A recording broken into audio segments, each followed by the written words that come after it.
Hello, everyone. Welcome back, or maybe you guys should welcome us back because it's been a long fucking time since we've Time. It's been a long fucking time since my voice is broken like that, It's been and about also since we've recorded a podcast. 4 weeks. And the problem is we've been recording podcasts and not doing any other stuff because you need to finish that aliens video. I will have an alien video up by the time You hear this? maybe, Probably. probably. I have no idea what we're doing next, but we're not going to worry about that right now. I do. We're going to talk. So, as always, we're going to shoot the shit for a little bit. Then we're going to talk about book club portion, which is going to be Planetary, by. Warren Ellis and John Cassaday, And why is it important that we talk about this? because it's a really good book. Comic. Book. Not a book. I call comics books. I do Is that too. bad? No, it's just that I do want it to all the clarify. time. We're not talking about a book. I feel like maybe it's like that pretentious thing where it makes it a little less silly when I talk about some comics with somebody in the store. I go like, yeah, that's a really good book. I just say that. Right. It's also kind of like, not a commodity, but it's like a sling term. Yeah, Like, oh, those are good books. yeah. But then every once in a while, somebody goes like, they call and I go, Pulp Fiction, how can I help you? And they go, do you have a Huckleberry Finn? And I go, well, I have like a comic version of it. Is this not a bookstore? I go, it's a comic bookstore. Oh, it's not like books. Yeah. And you go, no. But you have some books No there. books. Or did you get rid of them? No, they're all gone. Oh, good. You mean yes. Yeah, it was not a good idea. But Yeah. I occasionally still have people come in and they go, where are your guys' books? You used to have books. I go, it's been a long time since you've been in here, hasn't it? Yeah. So things we're going to talk about today before we get to Planetary are... Not babies. Yeah, well... Because we talked about it enough last time, and luckily for all of you listening at home, I've been talking about his babies nonstop. So Yeah, that's why it's been a month since we did one. I've been dealing with a second son, and boy, That's what all. what a boy. That is all I've heard from you is babies and Metal Gear 5. Yeah, So we'll skip all of that. yeah. Well, we're going to talk about Long Beach Comic Con. How was it? It was not great, actually. What do you mean? Like, We were like in the ass end of the convention, unfortunately. Also, I don't know, man. I think it's a combination of being in the wrong spot. I think it's also they got pretty good attendance this year, and I think it's because a lot of really casual people came in. And that's not a bad thing. You can be casual. I mean, compared to previous years, how was it? I mean, lay the scene for what a normal Long Beach Comic Con would be like for... and the thing here is you have a booth. Yeah. So, I mean, I don't know what other comic stores do. I think it's fairly normal, but I mean, you go to, at least as long as I've worked at a comic book store, you go to conventions. You basically take a compact, stripped down version of your store to a convention to try to some people go just to make money, which I don't know how anybody makes money in a convention. Mostly you go there just to advertise and get people to come to the store. And sell off a lot of old stuff. And you do like dollar... Not us. We bring all the, because we do the discounts in the graphic novels. That's like the big deal. So we go there and bring a cross section of graphic novels. And hey, we do this in the store. Oh, really? Not just here at the con? Like, yeah, we do it all the time. Like, As far where are as you guys at? Oh. discounts and pricing and stuff. Usually a convention means I'm going to be exhausted. It usually means in addition to setting up for it and breaking down for it, the actual working of it, I'm going to be on my feet all day long, bending down, getting books, and talking nonstop. I was so bored. I was bored Really? all weekend. Yeah. And that's not normal, right? That's not normal, no. At least not for Long Beach Comic Con.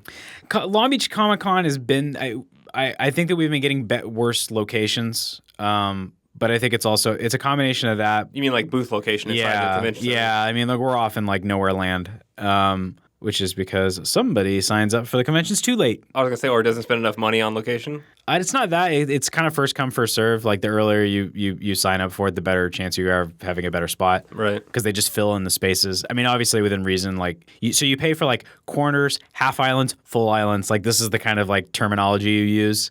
Inside baseball terms. So like we used to have like fucking Cirque du Soleil. Like the production value of our conventions used to be very high. Like, and I remember doing them, and we would get islands, which basically would mean that our merchandise would be like circling wagons, all four sides, yeah. right? So you'd have to have enough merchandise to do that, and enough people to do that. It was huge. Those were back. I remember having like 14, 16-hour setup days. Jesus. It's just insane, obviously. And so we've been working towards like not doing that because that's stupid, right? If you can achieve the same goal with not having to do that. That was the idea. I mean, I I'm always going to take credit for everything. But the one thing I always really push for is I bet you we take less merchandise and we do just as well. You know, maybe not make as much money because we don't have as much books, not as much merchandise to sell, but less overhead, less people, less setup time, less breakdown time. In this particular situation, I think it worked not in our favor because we didn't have that much stuff and we were in a bad spot. But also, again, a lot of people that are there to look at cosplayers and buy toys. Is the cosplay bigger there now? Cosplay is getting bigger and bigger. Because I went the first year to Long Beach Comic Con and I don't remember seeing much about it. It was really like artists and stuff like that. But yeah. I imagine now it's probably fun as shit. It's just like again, this is gonna sound like I'm like gatekeeping and. I don't know how I feel about that stuff yet, but like, I don't know. I go back and forth. Some days I'm like, I want everybody. No, everybody should be. Comics are for everybody. Right. And they are. And I want people to read comics. Because they're not there to like buy or look for anything. They're there just to put on a show. I guess what I should say, I should clarify by saying, I do think the comics are for everybody. I think everybody should read comics. Like, doesn't matter what level, like get in wherever you can. You know, there's something for everybody. I guess the problem I have is I don't necessarily think the comics culture is for everybody. Maybe that's where my gatekeeping comes in. Clarify. So it really bugs me when somebody's wearing like a comic book T-shirt but doesn't read any comic books. Oh, yeah. You mean like in pop culture when it's really with the fake nerd thing? It's just, yeah, see, I don't like that because I don't typically like the attitude. It makes me sound like I'm, fake geek girls and shit. And like, it's fine. Like if there's a costume that looks cool and you want to dress up like that, that's fine. But it applies to anything. It's someone who's wearing like a football jersey and it's like, you don't even like that team. Yeah. Like, why are you doing that, you know? People who wear Lakers jerseys and you don't even know if the Lakers are in the playoffs this year. I mean, like... I guess. Kobe, right? But you don't even know how to play basketball. But I mean, like, that's kind of that's happened, right? Like, the culture is like... It's like what's happened to punk, you know? Punk went mainstream, you know? And that's what's happening right now. It's like George Carlin used to say about the guys with, like the barbed wire tattoos in your arm. It's like, show me a guy, I'll put some real fucking barbed wire in there and squeeze that shit. See how tough you are then. Yeah, I know. You want to get into like a real conversation right now? Is about fakeness? Kinda. It's because it's something I've been thinking about and reading about a lot lately. It's just mostly because there's guys that I read that've been talking about it and writing about it. It is nerd now is a thing that is more associated with culture, like the things that I like, right? Yeah. As opposed to the things that I know about. Does that make sense? No. Okay, so I'm tired, so I mean. Okay. So like in other words, like so somebody wears somebody wears the T-shirt, right? Like with a comic book thing on it or any kind of thing on it, right? Because they like that thing, but they probably don't. I mean, they may not understand the history of that or why that thing is that thing, or if it's artwork on their T-shirt, like who drew that artwork, like where did it come from? They just like the way it looks. I think nerd used to mean you were an expert in something. I don't think it means that anymore. Oh, I see what you're saying. And I mean, I still believe that it's supposed to be that. Yeah, it's. And so now it's a question: should it be that way? This is where the gatekeeping thing comes in, right? So on one hand, I'm like, I want everybody to get in comics. It's okay if you don't know about it. Like, come in here, and I will show you. Right. But it does bother me a little bit when you see the fandom of it all over the place, but then you don't see any of the expertise behind it. I think what it is that everyone tries to be an authority on something, but like, oh no, you don't actually know what you're talking about. Before it was like if you were a part of this, you were kind of an authority on it. Now it's just like, oh no, you're wearing that, but you have no idea what it really is. Yeah, but you try to act like you know what you're talking about. It's not so much that because I don't think there's a lot of people. Well, it's like the people who protest political stuff, and they go and they talk to them. They go, it's like, so why are you protesting this guy? And they're like, oh, he voted against guns. And you go, realize he doesn't vote, right? He's a guy who does a job. He doesn't vote. Yeah. You're like, yeah, but his record, like what record? He doesn't have a record. He's not a legislator. People who don't know what they're talking about yet, but they're yelling about it. I mean, that's a little bit different. I mean, it's less. It's not even that. You're trying to fit in somewhere, but you're not. There's no meanness here. There's no like, but opinions. Like it's not really. There's none of that really going on because I have an opinion about this nerdy comic book thing. It's not really that. It's just more like, I like the stuff. I like it. We all like it. You know, it's just they're dressed up as a Batman character and they walk by the. It's like saying you're a fan of film, but you've never seen a Kurosawa movie. Again, it's fine if you just say like I like films. I'm not claiming to say I've seen 10 million of them. Right. It's just I don't know. It's annoying. If you don't appreciate film for what it is, you just like going to see movies. There's two different things. So I was reading this thing a few weeks ago.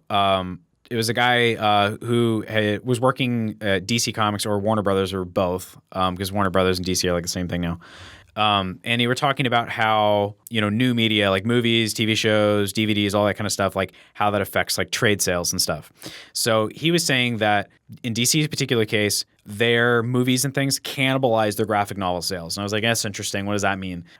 So something the better the movies do, the worse the comics do? Well, not necessarily. So, like Watchmen, for example, the movie is very similar to the graphic novel. I mean, people hem and haw about like people don't need to read it because they watched it. Honestly, yeah, that's kind of what they're saying. Now, if Watchmen, I like, but you would only turn something into a movie if it's already like been popular enough that sold a bunch of copies. So Watchmen is traditionally considered to be a failure. It didn't do as well at the box office, and critically, it didn't do that great. If it had become like a classic, so the thing this guy was writing about, he says, look at something like Game of Thrones. Game of Thrones, people love the TV show and they love the books. Like both things are critically lauded. But they only read the books because they watch the TV show. But he's saying there's cross-pollination because they're both good. Right.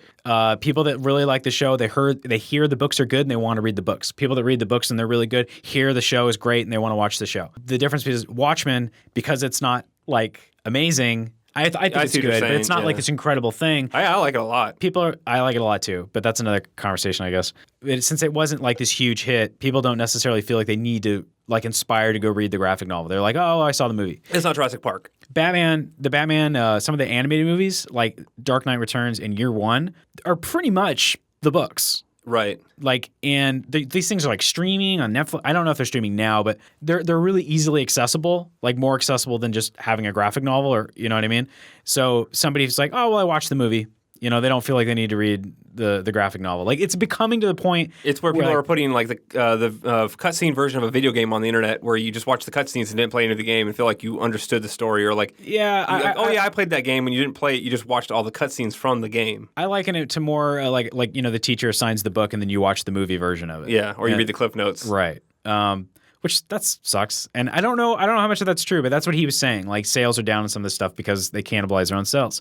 Whereas as opposed to like Marvel, where like the movies are, good, like people really like them. And so it does drive a little bit more like stuff in that direction. I can see that. And they're not exactly the same. They're different. I wanted to talk about that Zack Snyder quote when he's talking about Ant-Man, like the flavor of the week. And I think it's funny because, it's fine. Oh, people overreact on the internet? No fucking support, really? Like, but, it's like, it's taken out of context because he's kind of right in the way that who the fuck would ever, like, in a million years, had Marvel not been building this fucking universe, right? When would Ant-Man have ever been made into a movie? Oh, of course Who the fuck would ever know what Ant-Man is? Yeah. But now you can literally take a character that no one knows or heard about, splash a fancy coat of paint on it, make it kind of funny, and it's a success. Yeah. Only because of the other groundwork that has been laid by previous stuff, right? And it gets people to go, I enjoyed that movie. Maybe I'll go read the comic book, right? Yeah. But in its own, it would never happen in a million years had it not been for Iron Man and Captain America and all that shit. And it's just funny how it gets taken totally like, oh, because you're working on Batman and Superman, like it's easy. Well, no, what he's trying to say is that if you're working on something like Batman and Superman, you don't have a clean slate where you just make something like a fancy, fun action movie. People have, like you said, you read... you could watch the animated stuff, but not read the comics because you felt the same way. Yeah. In this case, you have people who go like they have a perception of what Batman is or what Superman is, and they've read the comics, and even if they haven't, they've seen the other movies. You have to adhere to so much shit and opinions, and you have to make it good without it just being like, oh, we just took this random thing off the wall and we made a cool special effects movie, and you're gonna like it because you don't really care who that person is. Oh, Paul Rudd, he's funny. Put it in the pumpkin, he's hilarious. But when you're dealing with, big name people, characters you already know, it's much harder to make that good than it is to just make a fancy, fun CGI summer movie. Yeah, I mean, a lot of Ant-Man, not that Ant-Man was this huge success, but it wasn't like a failure either. Like, but it did fine. It's acclaimed as, it's good. Yeah, and it was good. I liked it a lot. Exactly, that's what I'm saying. But at this point in Marvel, like every single movie they make, none of them have been bad. Okay, but they have a formula. They have a formula where they can just put out a movie. Right. It doesn't matter who's in it. They're selling the brand now. I mean, like exactly. Marvel's selling Marvel. And so you can take, like I said, the flavor of the week. You can take any, because they're going to do what, Captain Shazam, Marvel, like Black Panther, Marvel. Like all these things. I'm not a big comic person. Yeah. I've heard of them. Right. Regular people have never even heard of these, but they'll probably end up seeing these movies. Right. Now imagine what happens to the Batman Superman movie if it comes out and it's like word of mouth is like, oh yeah, it's okay, whatever. Like you have to hit a higher pinnacle of critical reception to have that be a good movie versus Ant-Man, because Ant-Man doesn't have any basis on being like, it doesn't matter if it's good or bad because no one knows what it is. Yeah. And I kind of had the realization today. I'm like, yeah, he's working on, like, he's like talked about Watchmen. It didn't do gangbusters and people didn't love it, but like I watched the movie and I'm like, I had read Watchmen beforehand because it was coming out. I watched the movie and was like, that was super fucking enjoyable, and it was really good source material. Like it's very what's the word I'm thinking of? True. Yeah, it was slavishly almost to a fault. Too at that much, point. yeah. Almost too. If the one thing you could level against is it's too much like the comic book because it's long and everything. But for someone like me who I'm not hardcore into it, I enjoyed the shit out of seeing the comic that I'd read and getting to actually visually enjoy it, and not have anything like falter or be like, oh, that's totally changed. That was enjoyable. If I go see Ant-Man, I haven't read zero Ant-Man, but I know I'm gonna love Paul Rudd and CGI and cool action. Right? There's a huge difference trying to make a fucking Batman movie and making just a random Marvel character movie. So did you hear all this news about how they're like upping the Batman like percentage in the film, like how much of the Batman percentage? Yeah, because I mean, this was you said Bantman. I was like, what? Bantman, yeah. I was like, is there another one? No, I don't follow any of that shit. I mean, this was because it's just like we talked about that in one of our videos. Was like they cover every single aspect on the internet, like every little detail. You're right. I don't want to get into the movie's not going to come out for 2 years. I just let it go. I'll wait till it comes out. It's a little bit sooner than that, I think. It'll be next because when we first did that, it was like 2 years away. Yeah, that's true. Now it's a year away. Anyway, my point is that see something to wrap up my conversation about Long Beach Comic Con and all of this stuff in general, when I know what kind of a con I'm at, if I have Batman Hush. Did you read that? Yes. Okay. So like Batman Hush is like, people think of Dark Knight Returns as like the quintessential Batman graphic novel, and it is, and in my opinion, it's still like one of the best ones. Batman Hush is like more of a summer popcorn flick, but Batman Hush is Jim Lee, like that. People see Jim Lee's artwork and it's fucking cool and it looks realistic and all that kind of stuff. I like Jim Lee just fine. Whereas they look at Frank Miller, especially like what he was doing back then. He was very experimental. He was doing like really interesting abstract things with his artwork, which I think makes it more interesting. But it's like the equivalent of the weirder artwork is in a comic book, the more like it is when you make a younger person watch like a black and white film or like an older film. Right. They look at it and they're like they have to do a little bit more work or whatever. Yeah, I'm the same way. Jim Lee is like giving somebody fucking Fast and Furious, right? That is essentially what it is. Anyway, so like Batman Hush is like the best-selling Batman graphic novel in my experience. So you put that on the table and somebody like these young guys walk by and they go, "Oh, they have it." It's not like some fucking like European like album out of print book or whatever. Like, oh, they have it. And I see that, I know what con I'm at when I get that. You know what I mean? Yeah. I see that and I go, okay, you enjoy going to cons, you enjoy watching all of these movies, like you probably watch some of these cartoons, you like possibly like dressing up the characters, you have friends that dress up like the characters, but like we go to your place, like you look at your shelf and you're gonna have a couple books. Right. Maybe. And you're not saying like, and that's fine. I'm not trying to like. Again, I feel like a gatekeeping asshole when I say this. I get what you're not trying to be like, oh, you're not part of the in crowd. It's just that it's a different group of people, and you never know what to expect when you go to something like this. If it's going to be the hardcore, or the more like casual, not even casual, but like just they're dipping their toes. Yeah, that's it. And I know, and I like that. I like to take those people and bring them further and further into the deep end. That's like what I consider my job.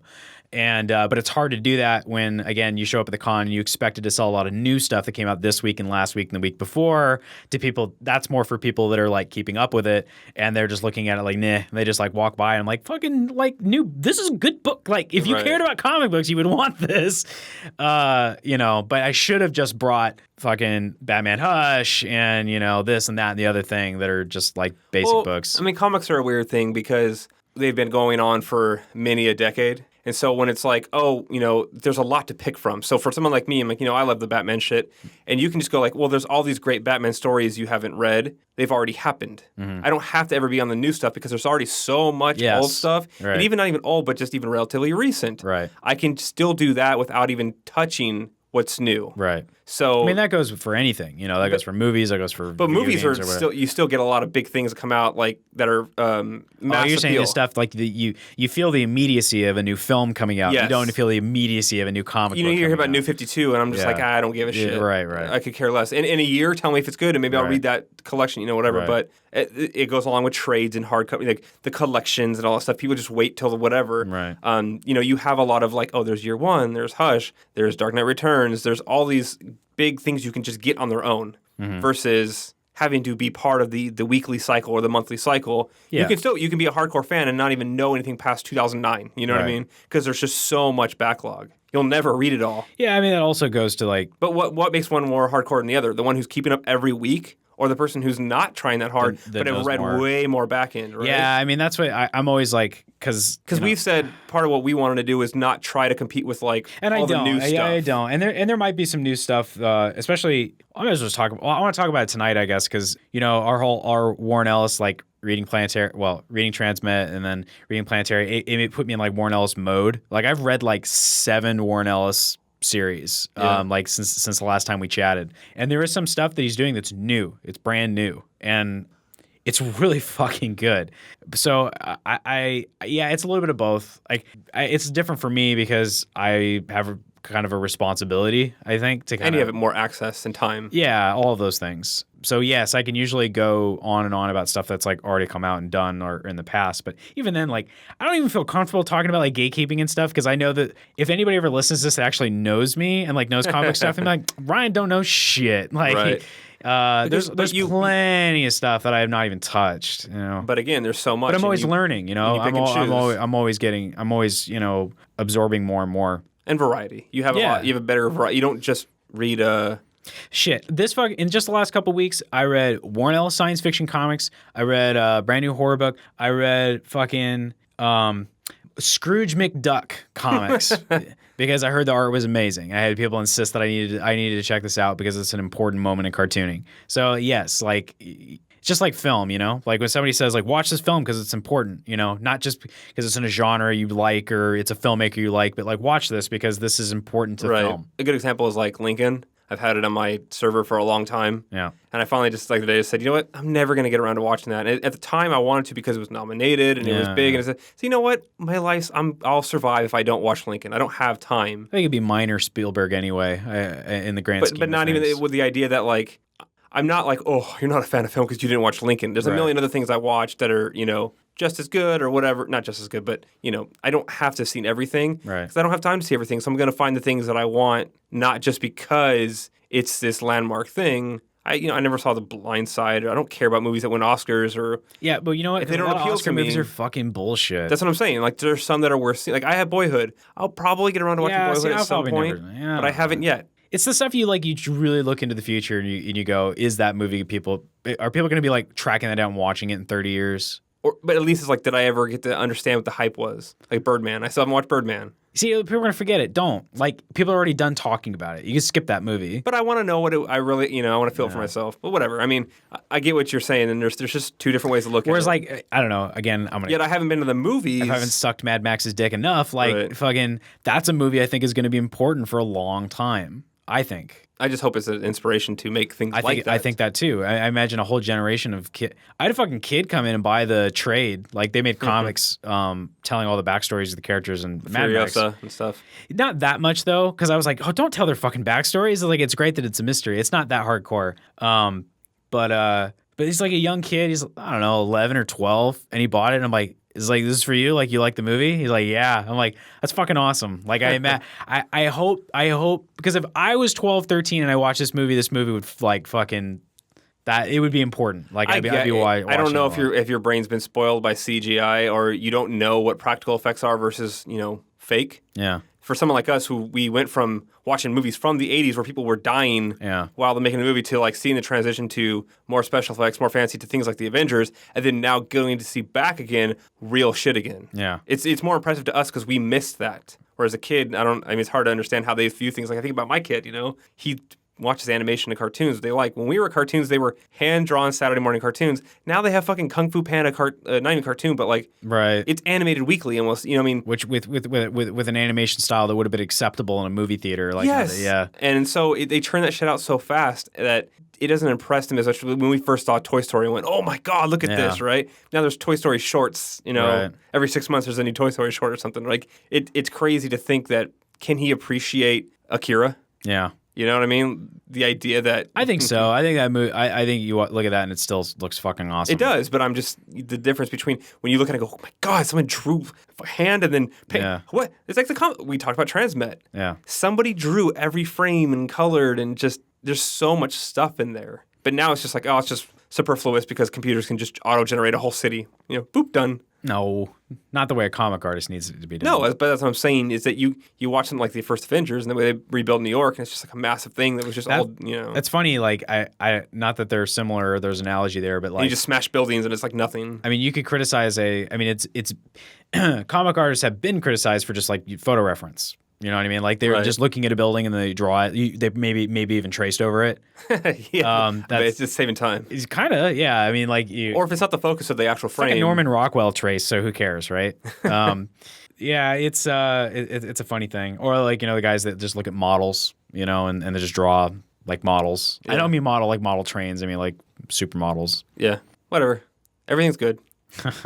There's things are worth watching, things worth reading, things worth listening to. Anyway, that's how Long Beach Comic Con went. Yeah.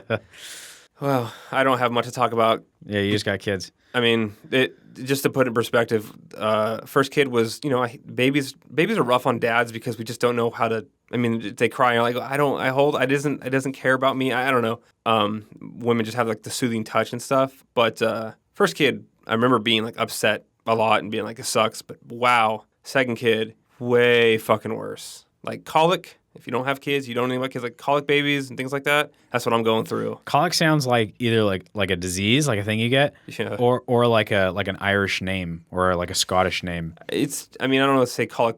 I used to know more, but I didn't do the research. It's just, you know, they just cry for hours, like, and there's nothing you can do to stop them. I love that they give a name for that. It's just colic. They cry a lot. That's what it has to do with like also like acid reflux. Like that's another thing, but it's kind of related in the same way. Basically, a lot of like the muscle that keeps the stomach acid down isn't really formed or good yet, so they just get a lot of heartburn.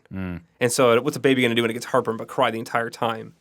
So it just, like I said, every morning from like 4 a.m. to like 6:30 in the morning, he's just asleep going, and it just fucking sucks. And not because I'm like, oh, poor him. I'm like, fuck him. Babies, like I said, you don't remember any pain you were in when you were a child. You can. I remember. Do you remember? I remember. You know, I mean, don't make me remember. Babies cry over everything, so it's like, yeah, it sucks to see them in pain, but they'll be fine. They'll live through it. I can't remember anything before age 5. Can you? Yeah, I can remember my regular Nintendo that I got when I was like 3 or 4. My first game that I got was before that. Are you sure that's not just because you know what a Nintendo looks like? No, I remember like my dad gave me. I got Final Fantasy. Okay. It's like, it was my first game that I had a fucking label maker and I put my name on it. I was like, that was my game. The first one I had many games. You were 3 years old. You were able to operate. No, I didn't get that one at 3, but like 3 or 4, I was already playing Nintendo games. Right. And I got Final Fantasy for like my 4th or 5th birthday, which seems pretty fucking ridiculous because I couldn't read everything. But then again, I was kind of an advanced child. I mean, I was reading full-on books by the 2nd grade. Or first grade, even. I remember a birthday party at Chuck E. Cheese, and that's about it. And I think that was my 5th birthday party. I was memorizing, like, I don't know if you had in 2nd grade, I remember, did you ever like big-ass books? They were like 3 feet tall. We had them in our classroom in 2nd grade. They were really tall, big books, but they had like pictures and words on them, but not like novels. Okay. But for some reason, they were supersized, like really big, turn the page, like a fucking, ooh, you know. All right. I would memorize the books as my friends would have them in front of them. Like they'd be looking at it and I'd be reading it off memory. So, I mean, I was a reader at an early age, so I could play things like Final Fantasy when I was like 5 or 6. Yeah. So, yeah, I mean, I remember playing video games at that age, like really young. Listen to Woody Woodpecker albums on vinyl. Woody Woodpecker just sounds better on vinyl, bro. But that's my mom used to wake me up, put me on the couch, and then like either watch cartoons, watch Teenage Mutant Ninja Turtles or Ghostbusters, or you could listen to the Woody Woodpecker vinyl that we had. Like stupid shit like that, right? But I remember that stuff, and that's pre-5. So there's a Teenage Mutant Ninja Turtles comic that's pretty popular right now. And I'm looking at it, and it's got like all the characters I remember from the cartoon and shit. And I'm like, okay, well, I watched Teenage Mutant Ninja Turtles when I was a kid, but I couldn't go back and watch that shit now. Like I was having a conversation with somebody that like, you can watch the movies though. Can you put yourself can you actually become a kid again? I don't mean editorially, I mean you personally. What do you mean? Can you watch something that is objectively bad or not for adults, but because you have enough nostalgia for it, you can like regress. You mean something I've already seen? Mm-hmm. I mean, yeah. I can't do that. I can't do it. Like we talked about the X-Men cartoons, right? Like that's a perfect example of really something hard to that go I got back excited. To, but, I got excited to watch when it came out on DVD because I'm like, I watched the shit out of this on Saturdays. I cannot wait. I'm so excited. Watched about a few minutes. So I can't do it. Can't do it. It's just fucking. I can't do it.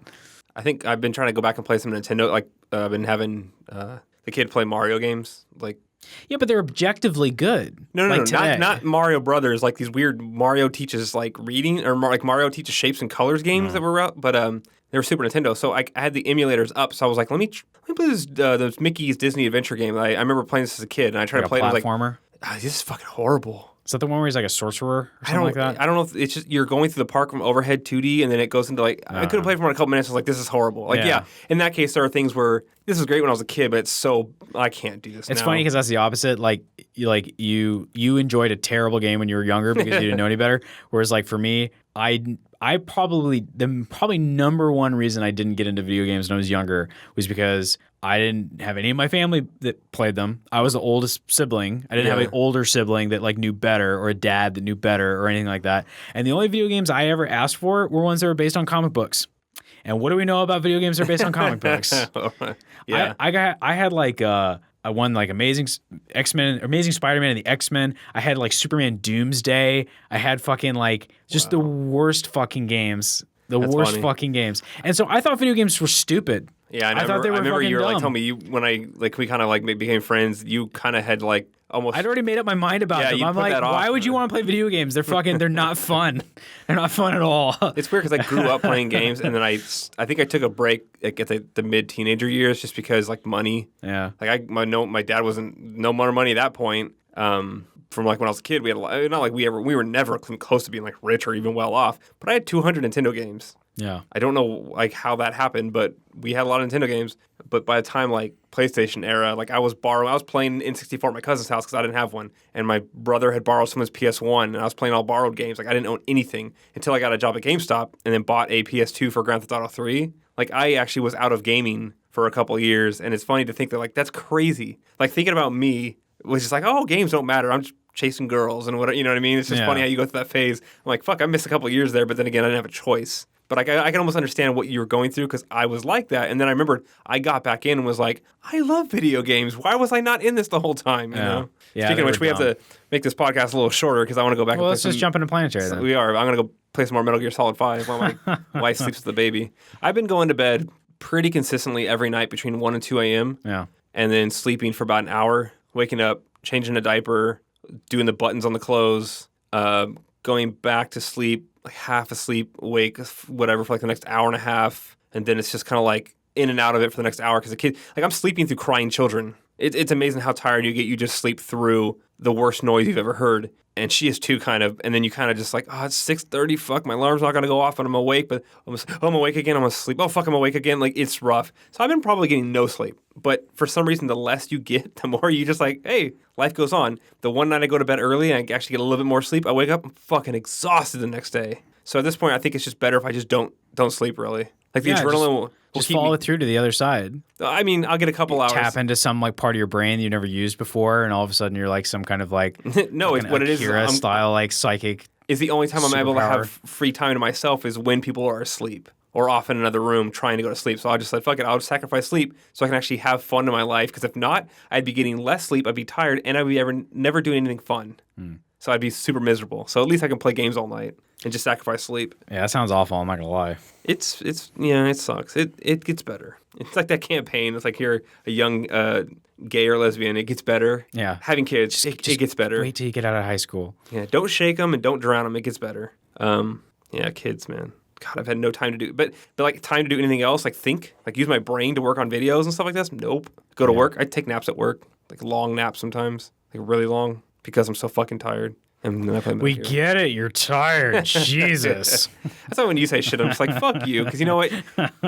I understand you work long and you drive. And all right. Sucks. Nobody else is allowed to complain about anything. No, it's just that when you go home, you can turn it off. There's never a time to turn it off. That's the scary part. There's no like, oh, the weekend's coming up, and there's never a time where it's like you reached your limit. You're like, when's the next time I can, I go to work, and I'm like, fuck it, close my door and lock it. That's my, I'll go to work tomorrow. That's when I can get it by myself. But then people start calling me and emailing me. I'm like, shit, I need to shut the world off for like an hour. So I don't know. You just find your hour here, your hour there, and you just fucking keep going and drink lots of coffee. Yeah.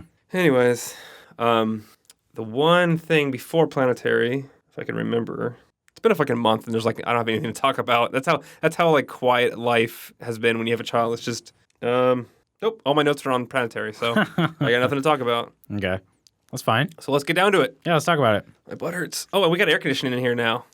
Yeah, I took some pictures. Is that you want to put those on Instagram? I should, yeah. You should kind of show it off a little bit. For the one person that looks at our Instagram. Yeah, whoever. Oh, yeah, by the way, Instagram, AlphaRookie. You do this because I actually don't know. Twitter, Alpha_Rookie. Do I tweet? Nope. Will I tweet? Sure. Yeah, I got to start doing that. But yeah, I jury-rigged a window unit with a big fucking duct thing on it that goes 25 feet to our recording studio and blows cold air in on our feet. This is nice. I feel like I could talk comfortably in here now for like as long as we want. And that thing out there is just leaking. And then there's a window unit just basically on the sidewalk, kind of just like someone's gonna walk by and just see this air conditioner up my driveway, going, "Why is there a fucking air conditioner just like in the middle of the walkway running with a big tube coming out of it?" That's not how they're supposed to work. Like some animal that's like dying. It's like, well, I guess they wouldn't. It does look like the thing at ET, right? At the very end when they have like the tubes on the ground that go to the big, you know. I reverse engineered it. So most people will take like the hot air output. Like, so think about a portable air conditioner. You put the tubes out the window and the hot air and the water goes out the window. Instead, I put the fucking air conditioner outside and put tubes with the cold air coming in. So we can have the noise farther away from us and have the cool air coming to us. It's kind of crazy. And it feels nice. All for you. We do it all for you. No, you're the one that fucking whined like a girl. No, I'm saying our listeners out there. We do it all for them, for you guys. The hope is now that we have a little bit more comfortable, you know, we can get in here and do some more work more often, do some more audio work and do some more videos. Yeah. Stop doing podcasts because podcasts are fucking dumb. We need to get back to doing more videos. No more dumb casts. So before we get to Planetary, then the upcoming stuff we're going to be doing. One, the Aliens video should be out by the time this is up. You know, it's funny. What? So I was finishing up the video the night before last, and I gotta say, not congratulations, but you basically did that whole video by yourself. Yeah, I'm really proud of you. I can fucking edit. I'll let you be the editor because I'm too busy. I like doing that stuff. I just let you do it because you have more time. I do a little bit more fancy stuff sometimes. I could do the fancy stuff. I'm surprised. I could do the fancy stuff. You did a couple fancy things. No, it's funny because at the end I go like, oh, so maybe we'll revisit Aliens in the future. We'll definitely revisit when the Fire and Stone collection comes out. It's like it's coming out, like it's fucking on like an invoice coming in soon. But we'll talk about it afterwards, right? Like we're gonna talk about it in depth, meaning after people had a chance to read it. Yeah. Not just like, hey, here's an advertisement. I don't know if anybody even cares anymore. We'll see. The trade sales on it have been abysmal. Really? Well, that's because people. Same thing with me. They were waiting for the whole package. We'll see. I'm curious. We'll see how it goes. Actually, I was looking at my comics today. They fucked up so hard with the order of it. Yeah. I mean, we'll talk about it more later. But like that's it's really if it ends up being like a huge failure and they don't do any more after this, I kind of feel like because they fucked it up. We have to because that was the very first video we ever did. Yeah. So I mean, ever. Yeah. Anyway, I'm sorry I interrupted you. I was actually going through my comics collection today trying to clean up some of this stuff, and I had my Aliens omnibus and Predator omnibuses that I was like, oh, Fire and Stone stuff. Like, I saw the covers again. I was like, I like that stuff. What we're gonna do next podcast, we're gonna change it up and do kung fu movies. Yeah, sure. We already watched one of them together. Hopefully that'll be kind of a general kung fu discussion, like in addition to talking about specific things, just so people can actually enjoy it if they've not watched. I'm probably going to make a video at some point. It's like the history of the Shaw brothers and things like that. We're going to watch. Get your pencil or rewind this, listen again, because we're gonna watch, or we did sort of watch, Heroes of the East, and then you got to give somebody some kind of how is there any way for anybody to watch this other than for them to fucking They're on Amazon. Buy DVDs? You can rent them on Amazon? Yes. You can rent these on Amazon digitally. Like if you have so you can pay the $2.99, $3.99 or whatever. Yes, I think at least two of them, maybe not all three of them, but they're like $6 to buy the DVDs, which I know no one's going to if you haven't seen them. But if you like kung fu movies, either A, you might have already seen these, or two, if you like kung fu movies, these are ones you should watch. So go ahead and go out and buy them. There's no Blu-rays for these things, so they're only like $5.99. But the transfers are good. They're Dragon Dynasty, so they do look really good. Okay, Heroes of the East. Two of the movies are Gordon Liu movies. Tell everybody who Gordon Liu is that has no idea. Give them the modern context. Or I was like, what do you mean? How am I going to... He's Pai Mei from... He's Pai Mei in the Kill Bill movie. He's also... Yeah, he has another short, quick stint. He's the leader of the Crazy 88 in Kill Bill also, in Kill Bill Part 1. Yeah, I have not seen Kill Bill since Kill Bill. Yeah. So we were going to make it a triple Gordon Liu movie, but I really wanted Ryan to watch a certain movie that had just an amazing fucking fight scene in it. So I just said, fuck it, we're just going to get one that's a Golden Harvest movie that's not... I don't even know. It is a Shaw Brothers movie. I don't even know. I remember seeing Shaw Scope, right? That's something... not the one we watched. This is the one you still haven't seen. So we watched Heroes of the East. We already watched together... I forgot the name already. Legendary Weapons of China. Yeah. That is an amazing movie. Yeah, it was really good. I liked it because they go through, like, show you all the weapons and shit. Legendary Weapons of China, another Gordon Liu gentleman movie. rips his own penis off. So, or spoiler, sorry. Sorry, my wife is texting me about letting the dog outside. Hang on a second. Hold on, let me just read what my wife... she's okay. I opened the front door to take the dog outside, and I heard a noise and thought, whose janky-ass car is running right now? Oh, no, that is my ghetto garage air conditioner. That's what she texted you right now? Yeah. I thought she was going to ask me to come inside and do something, but no, she's just letting me know that we have a fucking ghetto-ass air conditioner on the porch. And okay, so Heroes of the East. Heroes of the East. Legendary Weapons of China. And Shaolin Intruders. Which I haven't seen that. Right. These are 3 really awesome kung fu movies. If you even like, and these aren't like cheesy Quentin Tarantino likes kung fu movies, which he does like this kind of stuff too, but like he's a really big fan of like King Boxer or Five Fingers of Death, right? Or the Five Deadly Venoms. Those are kind of rough to watch. Like they're boring. It's been a long time since I've think about how Tarantino likes. Yeah. He likes the movies he likes. Kind of hard to watch, but he's one of the ones that kind of got into kung fu movies because he always had like recommendations, or he also presented like Iron Monkey, right? And so these are actually what I would consider much more entertaining, much more quality, laughable, fun, awesome kung fu versus. Yeah. Oh, this is a landmark in filmmaking. Like, no, these are just awesome-ass movies with good actors and shit like that. So, Heroes of the East, Legendary Weapons of China, Shaolin Intruders. Okay.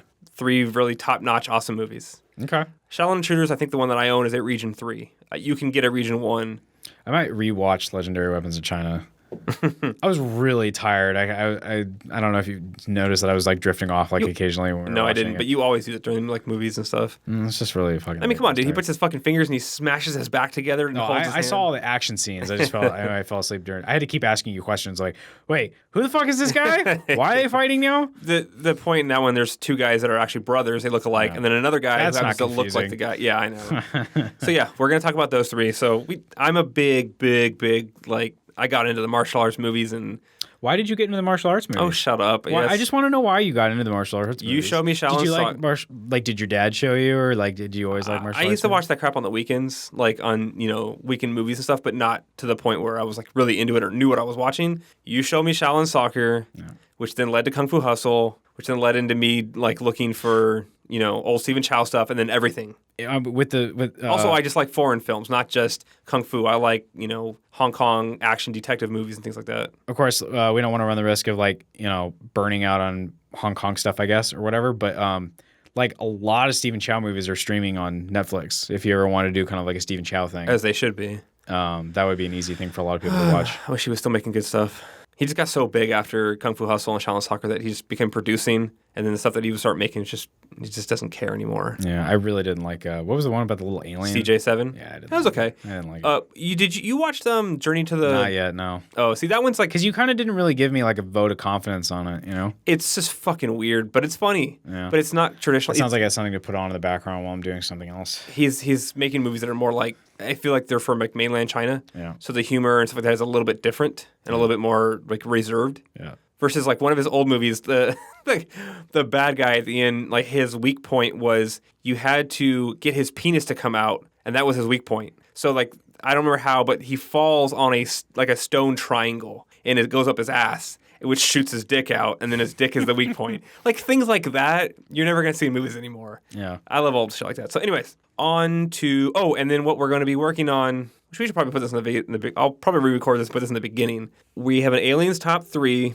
comic book stories that we're putting out right now at the same time. I'm going to be doing a video on Transmetropolitan that catalogs all the cool, crazy future sci-fi tech and then shows examples of it and kind of just all the fun stuff from that book. Yeah. Just the bowel disruptor and the source gas and the Ebola bomb and things like that. Also going to do a quick and dirty recommendation for Transmet as a general video, just to kind of a quick like, here's why this thing is awesome, here's why you should watch it or read it. Sorry, I'm so fucking tired. Maybe we might do a full version like in-depth analysis, not a podcast because we already did that, but a video that's like history of it, why it's important, yada yada yada.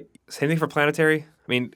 After we find ourselves reading these 60 issues of things, like we kind of should do something about it. We've kind of got involved in it. And then you were doing something, I can't remember. I feel like you read something that you wanted to talk about. Well, right now this is kind of like more... we're going to revisit Fire and Stone. Yeah. For like our... I think we posted that in October. We had a short amount of time, which is like the 1 year anniversary of launching our YouTube channel. Right. But we're going to revisit Fire and Stone. I think we're going to also do some Predator stuff. Are we? Yeah, I mean, actually, there's some Predator stories that I hear are really good And you keep saying the Terminator or the RoboCop stuff is really good. There's a RoboCop versus Terminator thing that we actually talked about in our original video. That's awesome. Also, Frank Miller. Frank Miller's actually in RoboCop 2, the movie, by the way. Do you know, when I just say that, do you know who that is now? Can I just say Frank Miller without having to explain to you who that is? Of course I know who Frank Miller is. I just want to make sure. Is he one of the bad guys in Terminator 2? Or he is. It would make sense that he would be... drug, the nuke drug? He's like the guy, he's like the scientist that like made it. And so he's like, oh, here's the new nuke. And I can imagine him as being one of those city councilor guys who's like, no, he plays like a OCP. Weasley like science guy. Okay. He's like hardly in the movie. But I don't want to like talk out of my ass here, but like I know that he was involved somehow in RoboCop, either in the writing of it or like he did a draft and it got fucked over. Like he was supposed to direct one at some point. It sounds like something he would make. I can't remember, but what happened was they did take I guess what would have been his original script that like nobody ever saw, like it wasn't really what was represented in the film, right? And they did draw it as a comic book, and it's one of my favorite artists that drew it, so I'm kind of excited to read that. I've never read it. They've also done recently a sequel, like a sequel to the movie in comic book form. The second movie? No, like the first movie. Oh, okay. I was like... Or like the movies in general. Because I when I saw them, Josh Williamson was writing them. He's actually from Long Beach. And he's kind of a young guy who's coming up and doing interesting We should get things. him in here. Yeah, well, he's not from Long Beach anymore. Now he lives up in Portland. Good for him. That's where I'm going. That's I'm not going to Portland, but I'm moving to Oregon eventually. Portland's like this little, like, there's a comic book writer community up there. A lot of those guys are hanging out with each other up there. I'll go hang out with them then. Anyway, I thought it was based on the new movie, which is like not as horrible as everybody says it is, but I like the new RoboCop. Yeah, I liked it fine too. But I wasn't really interested in the comic because I thought it was like spinning out of that. But then somebody told me, one, they're good, and two, no, they're actually based in like the original movie universe. So that kind of made me want to read. So yes, there's some RoboCop stuff to explore. So yeah, we'll probably do some RoboCop. I mean, we're just doing licensed. Yeah, might as well keep doing the licensed cool stuff that we grew up on anyways. I would try to talk to somebody into nobody. We're never gonna do a Planet of the Apes thing, are we? That'll never happen. That's too many movies to watch. When's the next one come out? Next movie? Yeah, next summer. They haven't even started filming it yet, so it'll be a bit. I was like, maybe for the next, War of the Planet of the Apes. Is that what it is? I keep thinking of it because it's this intersection of like licensed stuff and comics, and I never get an excuse to talk about them because Planet of the Apes is there's just so few people that want to read a Planet of the Apes comic versus like a fucking Aliens comic. What I was gonna say is that Boom did a series that takes place in the original movie verse, and they're fucking phenomenal. And I don't think it's just because so you have to find fans of the original. Yeah, so I never get a chance to pitch it to anybody because it's not something you would just read. You would have to like have at least a passing interest in the movies. But the artwork is fantastic, and the comic, they're just really great. Would it set a good groundwork for like the new ones that came out though? They're completely separated. But I mean, would it be like here's like kind of a good history of where the stuff came from before the new meaning the new movies are this? It would be like this huge. Sorry, what were you gonna say? Meaning like, so here's the new movies that are really popular and awesome. Yeah. Like, let's go back to kind of see where the stuff birthed from. Like, what huge universe was built previous decades. Sure. Yeah, you could talk about that, and that'd be kind of when were the comics written? Talk about the comics a little bit. Just recently, not that long ago. Oh, okay. Within the last 5 years. Oh, so why the movies were out? Maybe it was earlier than that because I feel like. But based on the old stuff, not the new stuff. Yeah, they had two different series. They had one that was. See, you don't know any about this. So I can't talk to you about. Planet of the Apes movies. You've told me what happens in all five, and it's fucking crazy. They span fucking like. You think Metal Gear's much weird? Time. Yeah, I know.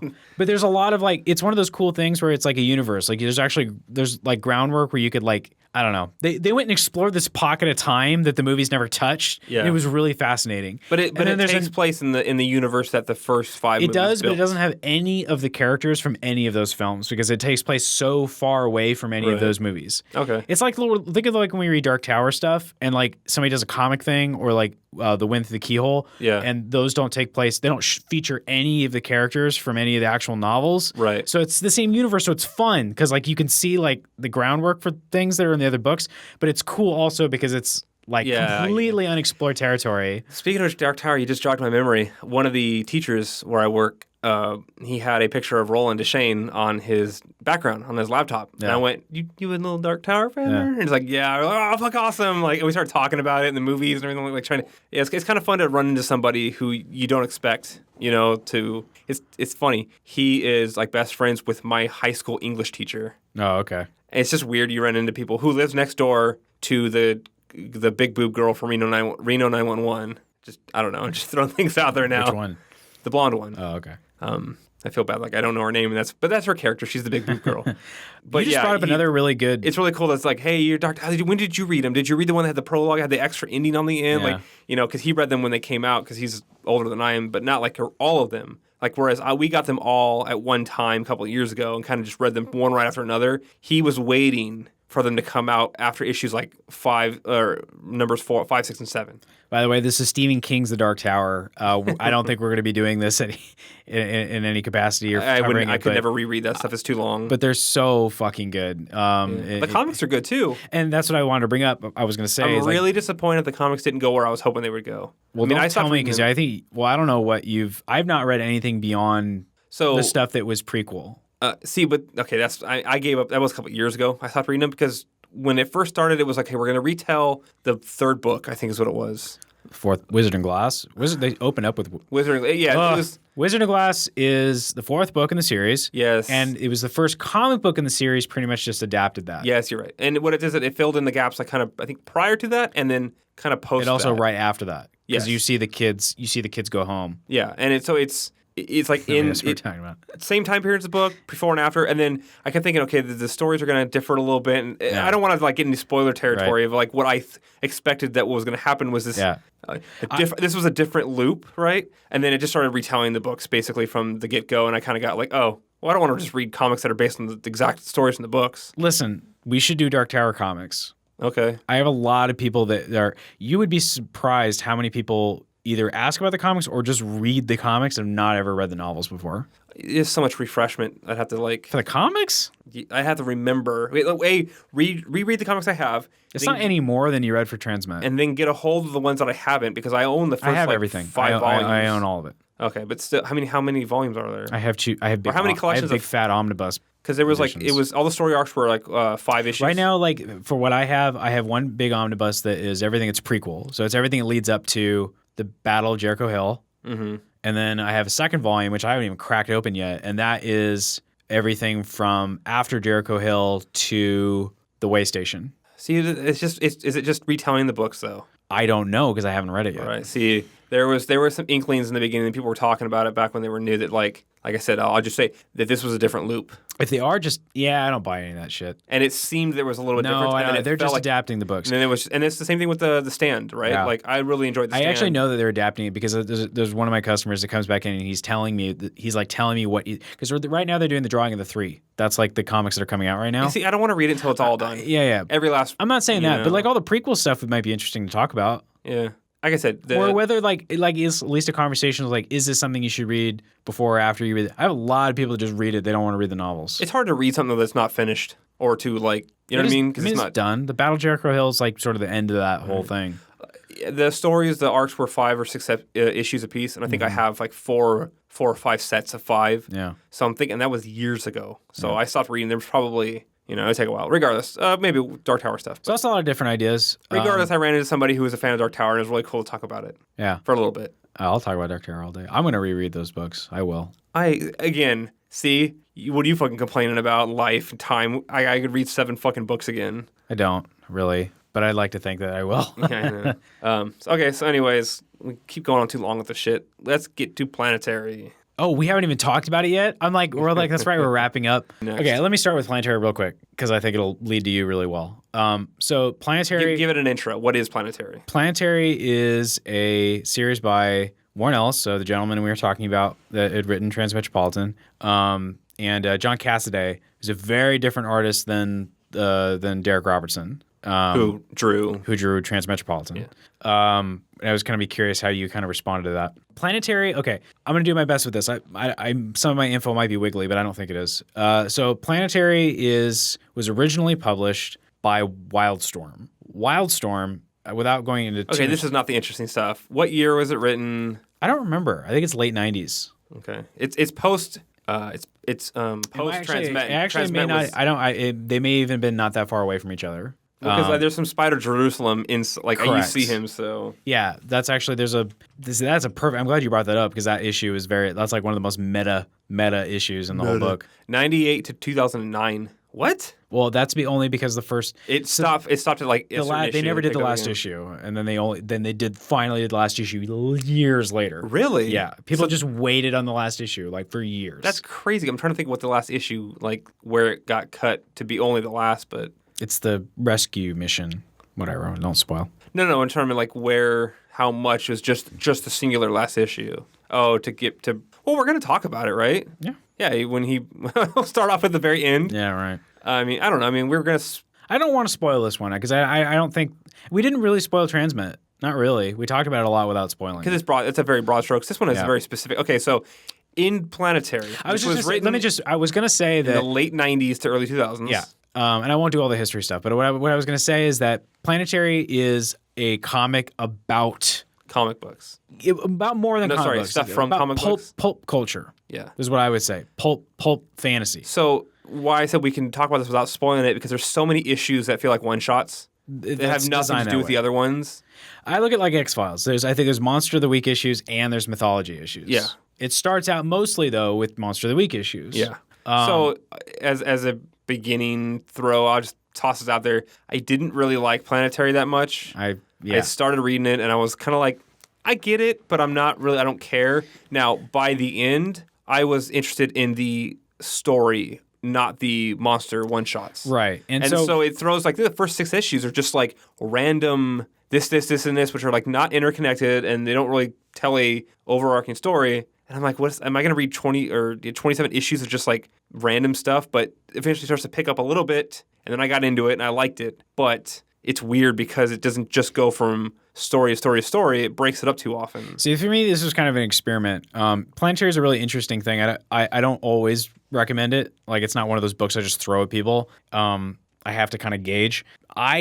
All the stuff that Planetary is riffing on, I am already pretty familiar with. Right. And so for me, there's that added bonus of like, oh my God, the way it's playing with stuff that I already know about is amazing. So now, I have a question. But my theory was that I think that it's still entertaining enough and it's still like great enough that it leaks out even if you don't know that much about it. So that's my question to me. So as someone who's not a major comics, follow it and I'm not into that culture a lot, you kind of thought it was fun to see like what would I recognize? Yeah, like, I was kind of curious like what. I did recognize a lot. But it's not just comics. It's movies. It's pulp serials. Right. It's now as much as the stuff I did. What's the point of that really? Like, what's the point of having the Lone Ranger but not the Lone Ranger? Like that's where I didn't care. For one thing, it's like not getting sued. Because I almost looked at it like you said it wasn't, but I felt when I was reading, I'm like, oh, this is kind of making fun of comics. No, not making fun. And you're like, oh, it's a love letter. It's a love letter. And like, okay, fine, it's a love letter. But what's the point of a love letter if you're just literally raping and showing the same, like literally retelling stories in a different light in a way, right? Because like the Lone Ranger one, I don't know shit about the Lone Ranger, but I could tell us what that was Hi-Ho Silver and shit. But it's a darker version of that, I guess. What's the point of that issue? Like, why would you just kind of like... It's been a while since I've read that part, so... what's the point? I think that the point is, I mean, if you want to get down to the thematics of the book have to do with let's keep the world weird.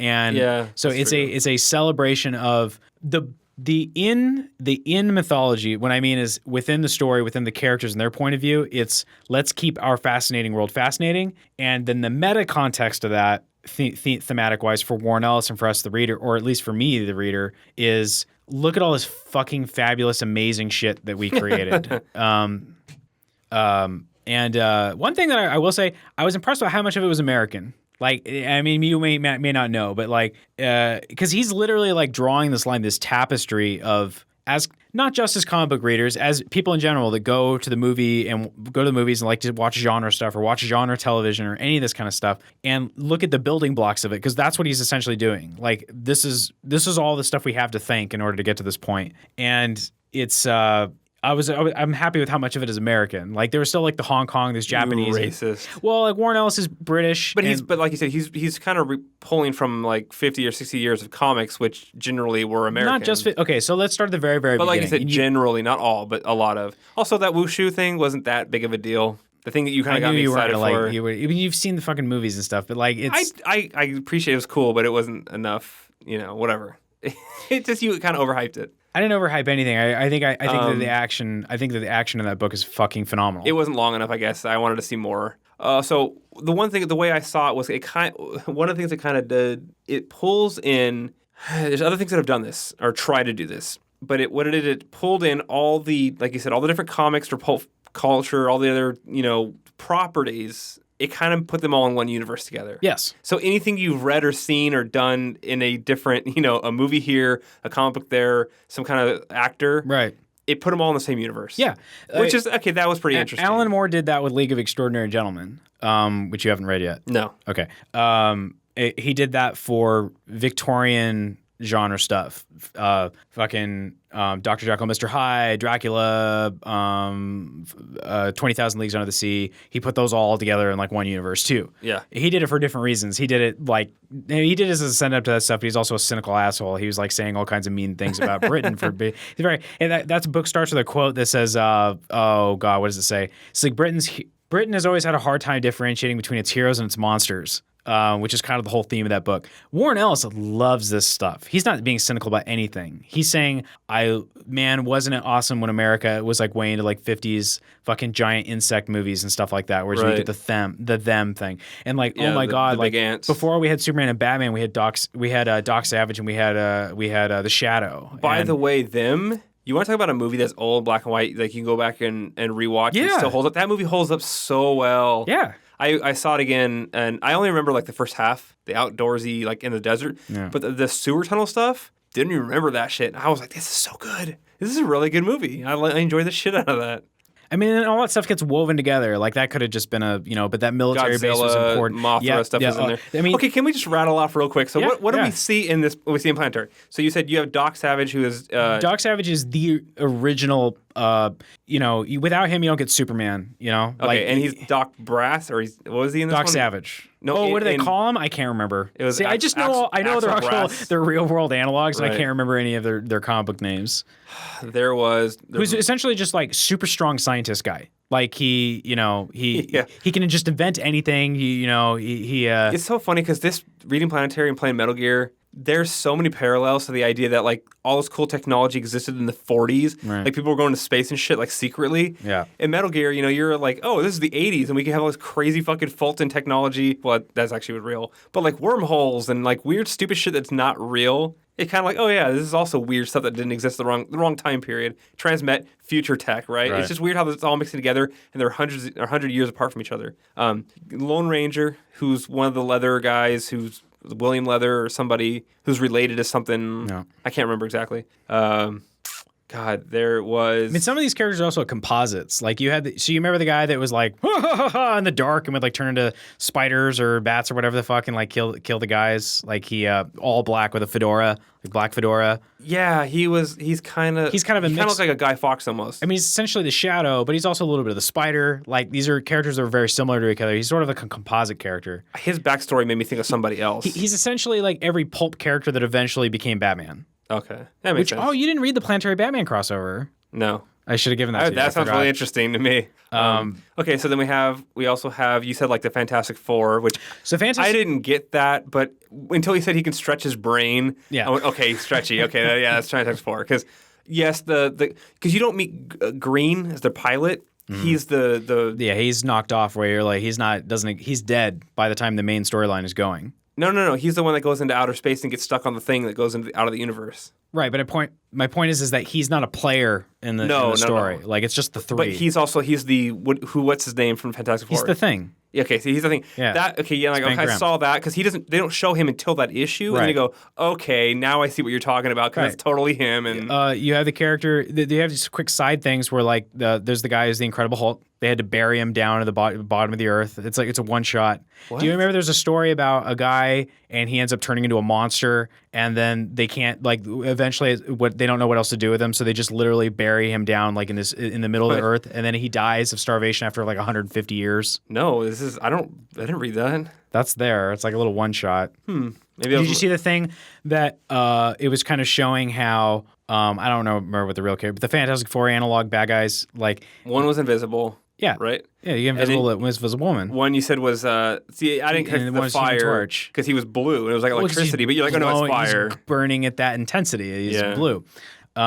Did you see the one where it was essentially a Wonder Woman, Green Lantern, and Superman analogs? The Green Lantern one, yes, because there was he had like a lantern, right? Yeah. And everything. The Wonder Woman one, I don't. Okay, let's actually set the story up because I don't think it's spoiling anything. I want to talk about all these. All right, we'll do that first. All right, go ahead. Because this kind of lays the ground for this is what you within this 27 issues. Yeah. This is what you run into. Yeah. You run into all these different fake superheroes based on real superheroes. Right. Like you said, because you don't want to get sued, but yet they all kind of exist in this big universe together. Well, the other thing, too, is that, let's keep going with this. But like I said, that's plot. I want to talk about just what's in the book. Yeah. So you have Hong Kong. You have Hong Kong action films. That's early on. And detective stories. Yep, because this is the ghost and detective. Ghosts, which are totally Chinese. Yep. That's the ode to Hong Kong cinema issue. My left eye sees ghosts. Which is fucking rad. The whole the ghost fucking machine thing, and it was so fucking cool. It was all the different ghosty souls in it. You don't remember that? Yeah. I mean, I know that was way in the beginning. You have I finished reading this a week ago. Right. We were gonna do a podcast last week, but I just said fuck it. Oh, you have Galactus. That giant alien husk that they go. Or no, they go. Do you remember? It's the Thanos. giant body, and but he looked like Thanos, didn't he? Yeah, it's Galactus. Thanos was never. Galactus is a Fantastic Four villain that is so big he eats planets. I was gonna say he's very large. Yeah, and huge. people. He's got a big head piece thing, which reminds me of Thanos. Yeah, he's Galactus though. He's the one who had civilization, different groups of people living in different parts of his body that were different evolution. It reminds you of this is why I fucking love Warren Ellis. It reminds me of he probably saw a report about how they go down to the bottom of the ocean. They see these whales carcasses that have floated all the way down down to the bottom, and they've created whole new ecosystems for all the different phytoplanktons and fucking things that start eating it over time. Because there was one group that was just eating off one of his fingers. Yeah. And that was an entire civilization. Right. And then the other finger had a different people that were making houses underneath the fingernail. Yeah. And then up by the face, there were things that lived inside of his mouth and shit. Yeah, it was weird. Okay, you have Tarzan. Isn't it a 2? You have. I'll stop. I'll let you catch up. I had one that I was going to say that you made me forget. I'll just keep going. There's James Bond. You have 007. Or Secret Agents in general, but basically James Bond. Why don't I remember any of these? It's fucking James Bond. He's the guy with the fucking hand, the claw. Well, he has the claw later in the fight scene, but why don't I remember? He's got a white tuft of hair. But his friend. Or you think it's his friend. Well, no. Yes. That's it's James Bond. Oh, he's not. He's conflicted. Again, they're composites. He's a composite of James Bond, Nick Fury, which you don't know, the comic book version of Nick Fury. Does he actually have an eye patch in Planetary? I can't remember. I don't know if they went that far with it or not. Oh no. Well, he's essentially the composite analog for all super secret agents. Yeah. He's a secretest of all super secret agents. Yes. Yeah, he's the best secret agent. He's the best secret agent. Yes. You have Wushu. Because we had our Hong Kong, you had your Hong Kong thing, but then you had your wushu. This is the wushu. The wushu. The kung fu. Yeah, wire work, flying up on wires and stuff and floaty dresses and stuff. And then when she pulls that's really good because he paid good respect to the way that they named the attack. Yeah. Or I'm pull the star from the thing. That's very, I got that. Nobody had done that shit in comic books yet. You understand? He was doing. Oh, that's what I want to do. I want to read, is it Pang? Pang the Wandering Shaolin Monk. Is that what we should? I love that book. I know you've been telling me to read it for a long time. To read it. We should probably do that too. It would go with our kung fu movie stuff. Yeah, we should start doing. We could do that. Some kung fu movies or things. There's another one called Shaolin Wanderer. Shaolin Wanderer. Is that something? I don't know. Okay, never mind. Okay, what else? I had another one. Oh, so then you have your more classic pre-pulp culture, pre-20s. You have your Dracula. You have your Sherlock Holmes. Yes, that's what I was thinking. Sherlock Holmes. You have your Frankenstein. Literally Sherlock Holmes. Right. Not even literally no. Yeah. So in those cases, he's public. They're public right? domain at that point. Yeah. You can write about Sherlock Holmes and not do get it all sued. day long. You also have this one is the one I didn't think. You said you saw Spider Jerusalem in the comic, right? But not him. It's just he drew guys that look like him. Yeah, he's essentially drew Spider Jerusalem. Yeah. So that's an issue that is eulogizing the Vertigo era. So you don't know that. This is really nerdy comic book shit now at this point. Did you see characters in the background at the funeral that look like Swamp Thing or possibly like? I mean, the character do you know the character that they're eulogizing, like the funeral? Like, does that? I don't even at least, remember who died. I mean, I feel bad that I'm forgetting. They give him a different name. Like it's not necessarily like I don't remember the name, the comic book name, but it's It's Hellblazer. It's John Constantine. Okay, why don't? Which you at least you must have at least heard the.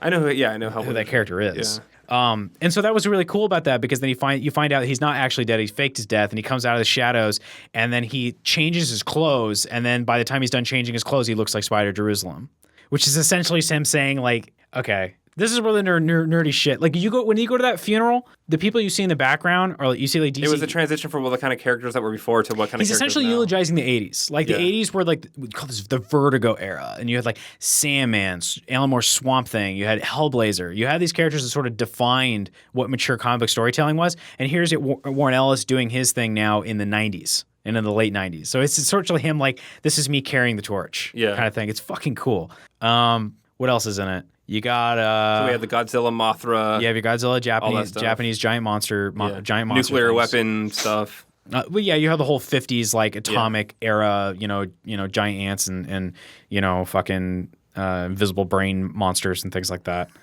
Day of the Triffids, or no, that's the Day of the Triffids is the plant one. Fiend Without a Face. Yeah, Fiend Without a Face. Yeah. I don't know. I mean, it shows more stuff than that. The only one that I don't get is actually Elijah Snow. Like, I think he's just a guy that has ice powers. That's it. Like, I don't know. Is like, Chiquita just like she is. Well, I don't want to spoil, but what? We'll go ahead. What were you gonna say? She reminds me of the bodyguards from Transmet. Like, she's just like she's Shane. Yeah, I'm sure that's not Shane. Chiquita. Shannon. Yeah. The big one. Yeah, I'm sure there's some carrier. She's just fucking strong as shit. So I made one note that there is a reason for that though. I mean, like she's not just like out of thin air. She's she's Tarzan's kid. She's Tarzan's kid. But is she? I don't know. I don't want to spoil. Is she? Yeah, right. Did you not catch that? She said that he was on paper. She is.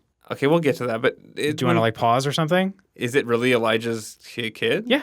Oh yeah, because he tells her later on, right? Mm-hmm. I don't remember. I gotta reread some of these now. I feel like. But what I was gonna say was I didn't make any notes while I was reading this because sometimes I should because I forget a lot. I forget really fast, especially with kids now. I'm brain dead. I made one note that just says Chiquita kicks some guy so hard his fucking spine blows out his back. Yeah, that's great. And there's a lot of nut kicking in this. There's a lot of like he likes that. Yeah, it's almost like because it's so childish, but it's a very serious situation. It's like how am I getting out of this? I'm gonna kick this guy in the nuts. You just really want to show Elijah Snow is not. He's American. I feel like it's a very distinctly American thing. To kick people in the nuts? Yes, I think so. It's just not a gentleman, James Bond wouldn't do that. Right. The James Bond character wouldn't do that. And also it's I don't know, to show that he'll fight dirty. That's it. Like he's resourceful. He'll do like what he needs to do. Captain Marvel. He's the guy that says Shazam. Yeah, there's a Shazam. There's a Shazam. He's the guy who runs to the thing and lands on it and goes. Yep. Yeah, you caught that. Good, Dick. Yeah, that's. See, this is fun for me because I don't know a lot of these things, but I recognize. That's definitely Shazam analog. Yeah. And I think I only know that because I watched like the quick looks of the Mortal Kombat versus DC Universe, and it was like Shazam, Yeah. Can we actually just set up the story really quick, since in case people are interested in reading it?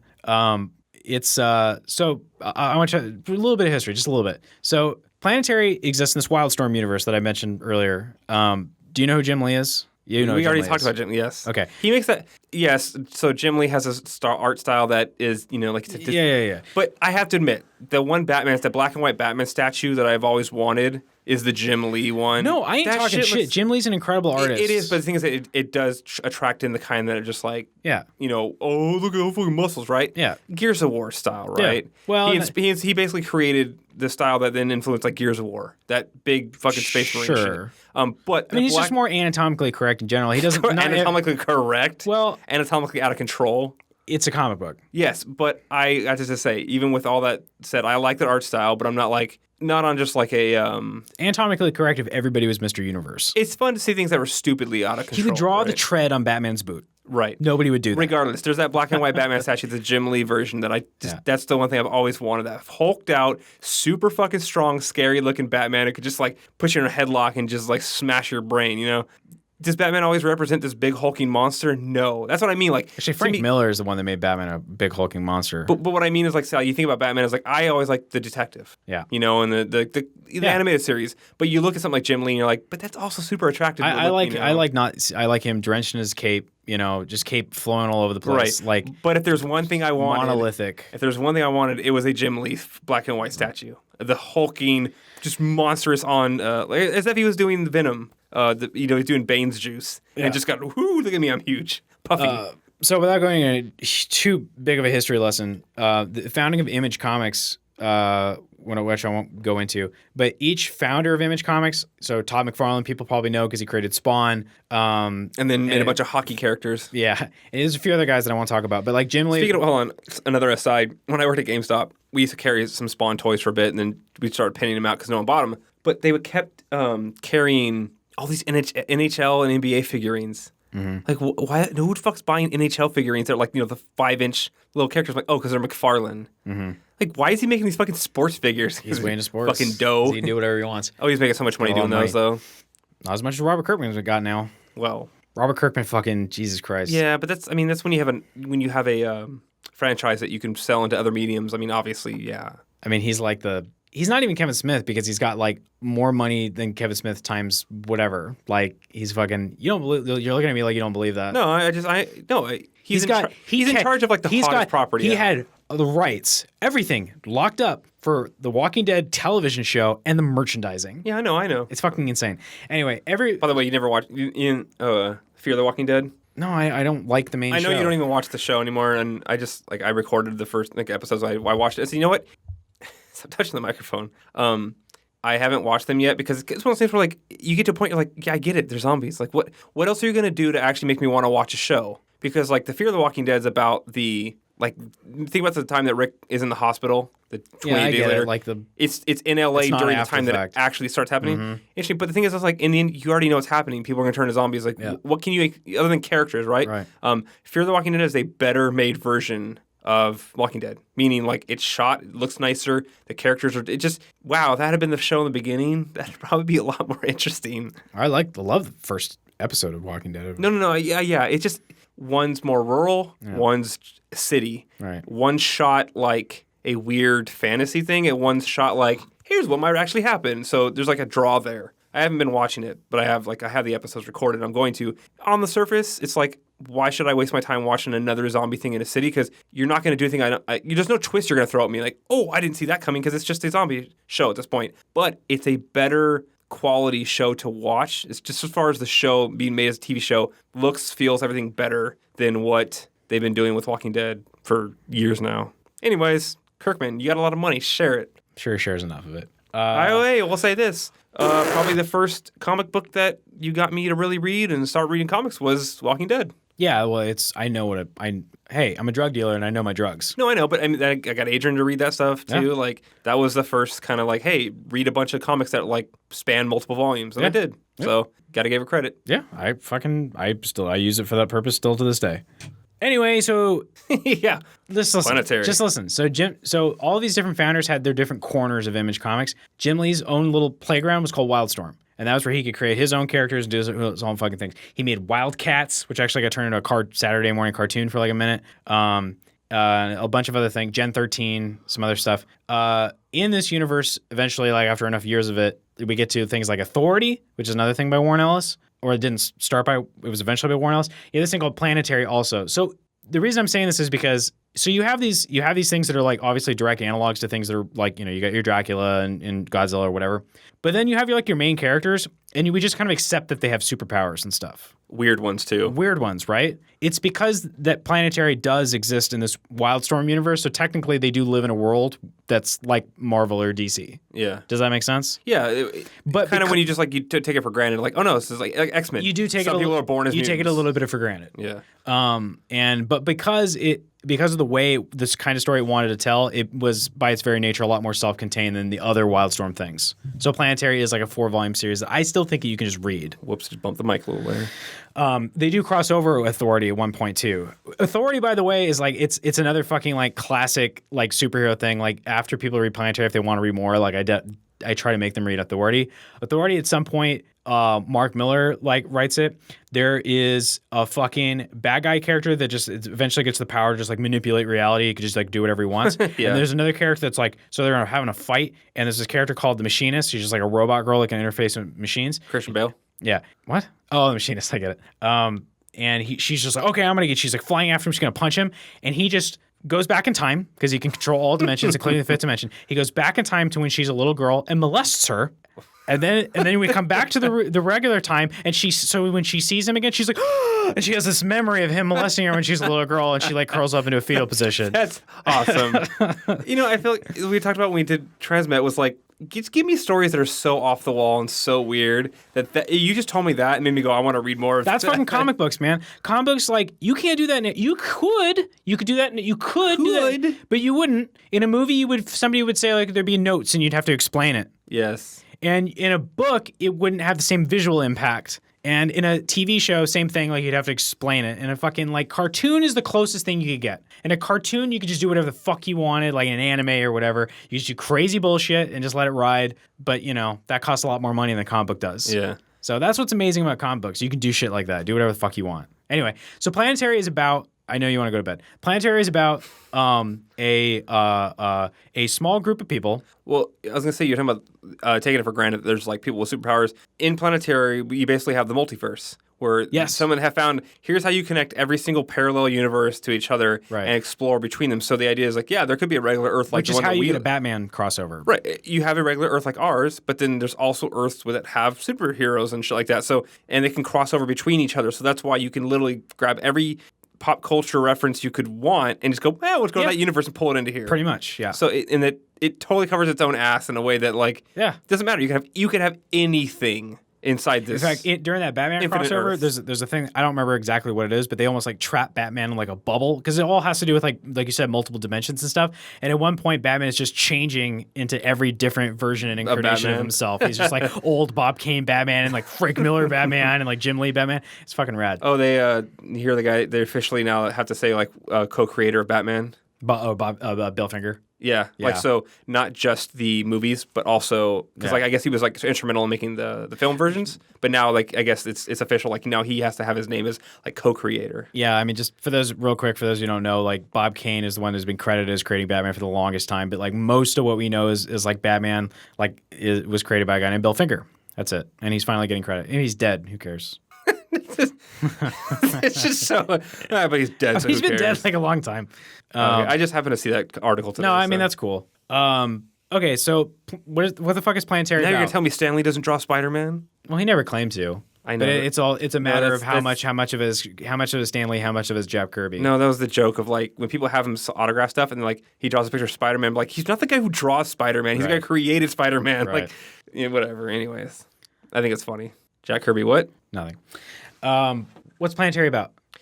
I don't know. Okay. Planetary is about a corporation called Planetary Industries. Planetary Incorporated. I don't know what the fuck. Planetary. It's called Planetary. It's called Planetary. And they hire a guy named Elijah Snow who has ice powers, and we don't know why. When you say ice powers, like he could just freeze the air. He can freeze the water in your brain. Yeah, he can just turn shit to ice, basically. And he wears all white, and he's got white hair. His name's Elijah Snow. And he's pretty fucking badass. He's fucking rad, dude. I love that character. He's just out in the middle of nowhere, and he's basically trying to like live his life away from everything. And here comes this super powerful Amazonian chick, Chiquita, who she's the muscle. Yeah, definitely the muscle to recruit him because they need his help. Right. What it is, it's a group of 3 people who are all and drums superheroes who can talk to machines. I'll get to him. It's a group of 3 people who go on these missions to. They don't really tell them right away what they're doing. They're just like, do you want to live here boring the rest of your life, or do you want to do something with yourself? And you only got like 10 years left, so like, why don't you come do something fun? and save people. So these 3 people are a group who goes on missions to protect, save, catalog weird science shit. I mean, they're essentially Indiana Jones. They're kind of like, it should be in a museum. Right. Like everybody, this should be something everybody knows about and everybody can benefit from. The Fortress of Solitude, how Batman has like all the random, or Superman has all these random shit from different, it's like that. Like anything that's weird and interesting, like, oh, we don't want that to disappear. It should help humanity. We should study it and catalog it. Same thing, Indiana Jones. So he's like, he wants to get the Ark of the Covenant because it should be in a museum or whatever the fuck. But like, what do the Nazis want to do? They want to use it to take over the world, right? Yeah. They want to gatekeep that fucking power for themselves. So you have this group of 3 people. Yeah, and they're Mulder and Scully. They're X-Files. Yeah. They go and they check out shit. This is where it can be kind of slow. And you have Chiquita. Yeah, you have Snow. Yeah. And Drummer. Okay. Drummer Boy or Drums, which is. Now, that's a total transmet character. Yeah. Because what it is he can see information. Right. Which is a really weird... It's like... I get it as a science person. It kind of makes sense when the more issues you go in, the more they describe it. It kind of... Oh, yeah, like I kind of get how they can do that. But like, he can see data being like radio signals. Mm-hmm. The fuck is that noise? And he can see information in the air. So like, he can see what you're thinking. Right. So that's his power. And her whole thing is there's us 3. It's always just a group of 3 people. The last third person guy got killed. So we need another third person. Right. And there's a 4th person who runs the whole operation. Is like he's the money. And no one knows who the 4th man is. He's like fucking Charlie from Charlie's Angels. Yeah. He's the one who runs Planetary and has the money, but he's a mysterious, no one knows who or how or what. Right. So that's the setup. Snow is now the 3rd man. Right. And they actually refer to each other as like the 4th man, the 3rd man. Right. No 2nd or 1st man, but So they go check things out. And those are like the Monster of the Week issues. Like the first 5 or 6 issues are all just kind of one shots that don't push any real story forward. They have a little bit. They do pieces the first like even the Godzilla one, like there's stuff there that they set up things that come back later because they're like they pay off later. That's all. Right at the very beginning, they go to the mountains and they find the Iron Docks. I don't remember. You're talking about the bunker where they find Doc Savage? Yes, and like all the other superheroes he was with have all been killed, and he's been in there for like 50 years, and his legs have all atrophied into like these gross little... I don't remember what I was talking about. I had to stop to kill a bug. So they find the Doc Savage character on like his group of guys. They're all superhero guys. They're all dead. They had a big battle in this mountain thing, and what it was is they discover, we found basically the spot that bleeds into the multiverse. This is the spot that the multiverse. You could go from here to any other universe, and I've been guarding the gate. I love this fucking comic book so much. I've been guarding the gate, and he goes, "What is it?" So he's from the 55 or something like that. Yeah. He goes, so this character has learned to no longer need to eat. Right.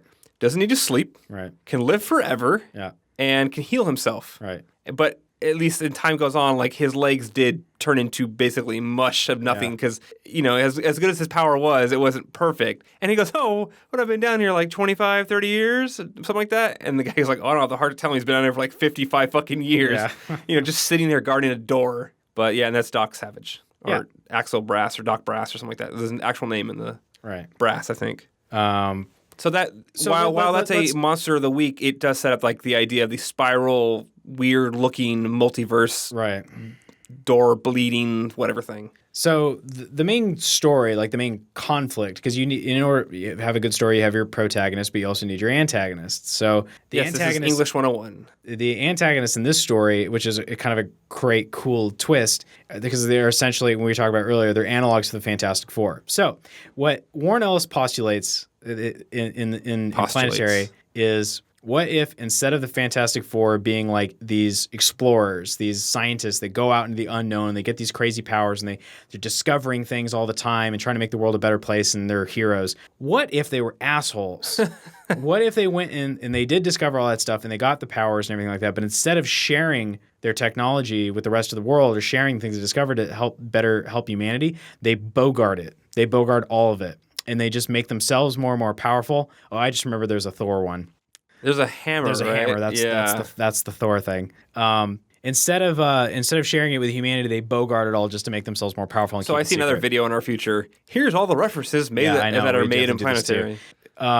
And so you have these you're opposing philosophical things. You have your Fantastic Four characters that are basically like, no, people don't deserve this. This is all for us. We're going to keep it. And you have Elijah Snow, who's got a great line, and it has everything to do with his character motivation. He says, "I hate conspiracies." I hate conspiracies. I remember want him to just break saying this like up. he wanted to help save people. Yeah, that too. He said his goal in life, or why he, because everything by the end it comes to a thing where it's like everything has a purpose. Right. They have all these people that have powers in this universe have the birth date of January 1st, 1900. Yeah. Meaning, not really. It's just that there's no way to catalog them because we probably didn't start tracking things. So they just all have the birth date of January 1st, 1900. Right. Were they actually born on that day? I don't think so. Because they kind of just seem like, oh, you've been alive for 100 years. So we don't really know when you were born because you're older than anyone who was tracking that stuff. So everyone just gives you like social security date. What's the first day of the century? That's what you get, right? So there's a bunch of people called January 1st, 1990s or 1900s. They call them day oneers. There's a word they use that's like that term for your first day baby or something like that. I mean, I think they kind of all those people, he says it's like a puzzle. They all fit into something. They all have a purpose, and his purpose is to save people. Yeah.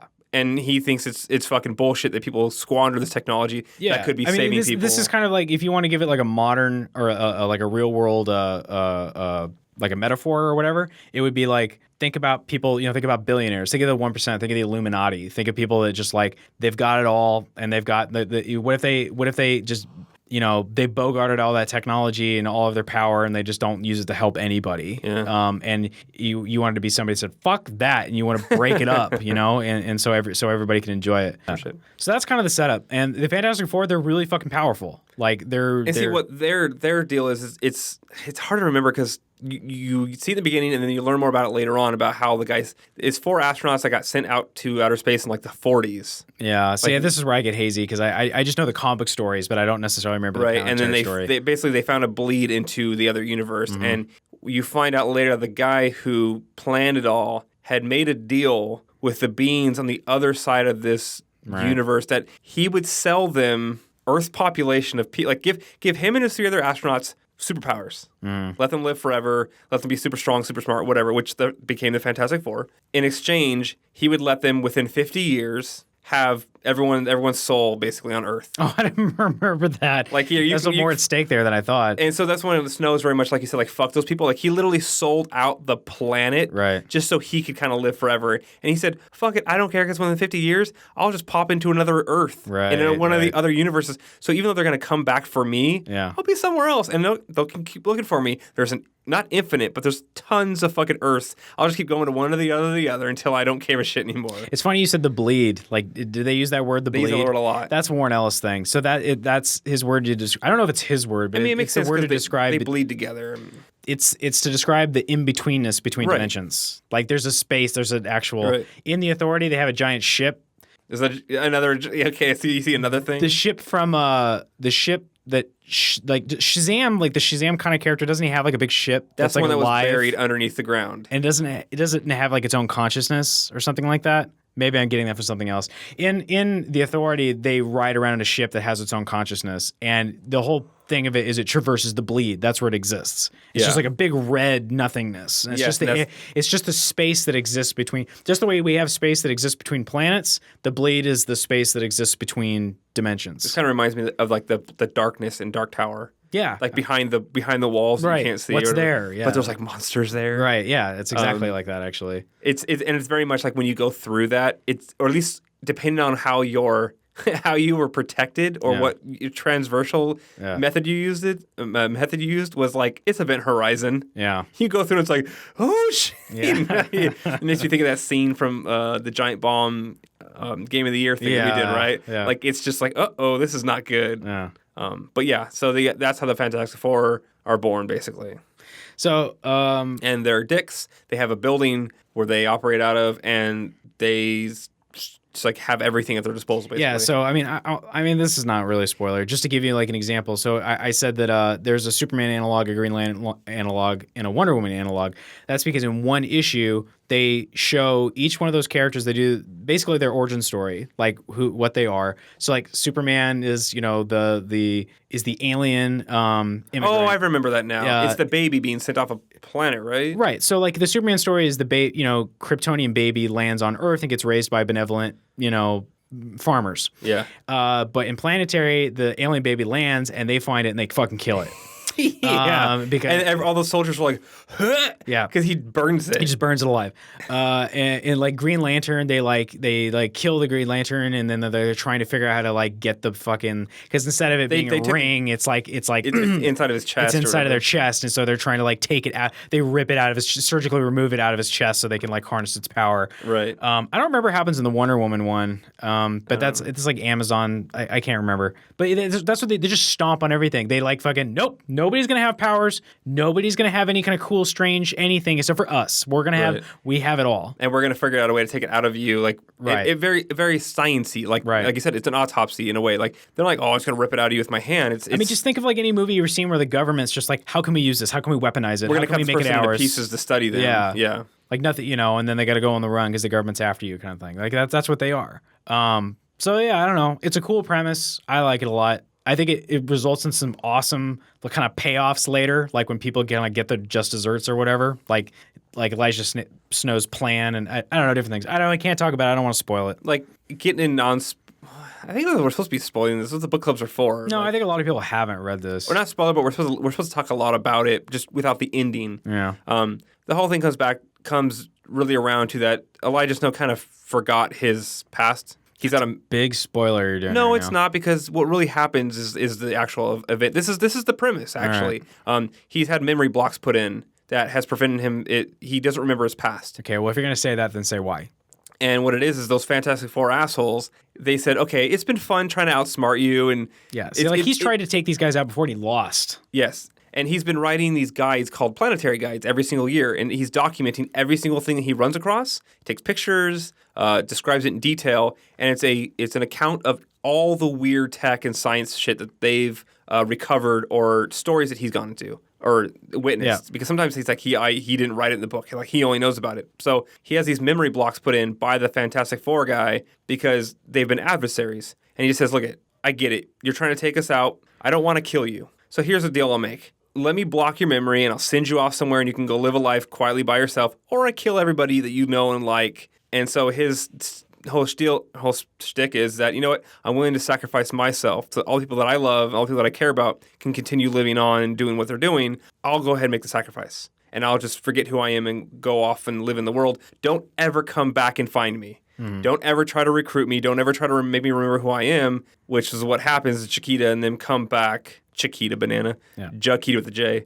They come back and recruit him, and then he starts to get his memory back. Yeah. And realize, oh. Well, he gets that information from the James Bond guy, I think, is like his kind of tips. Yeah, and so he kind of makes the revelation of like, you guys were not supposed to do this. He gets angry, and then later on he kind of remembers even more and more, and he goes, you know what?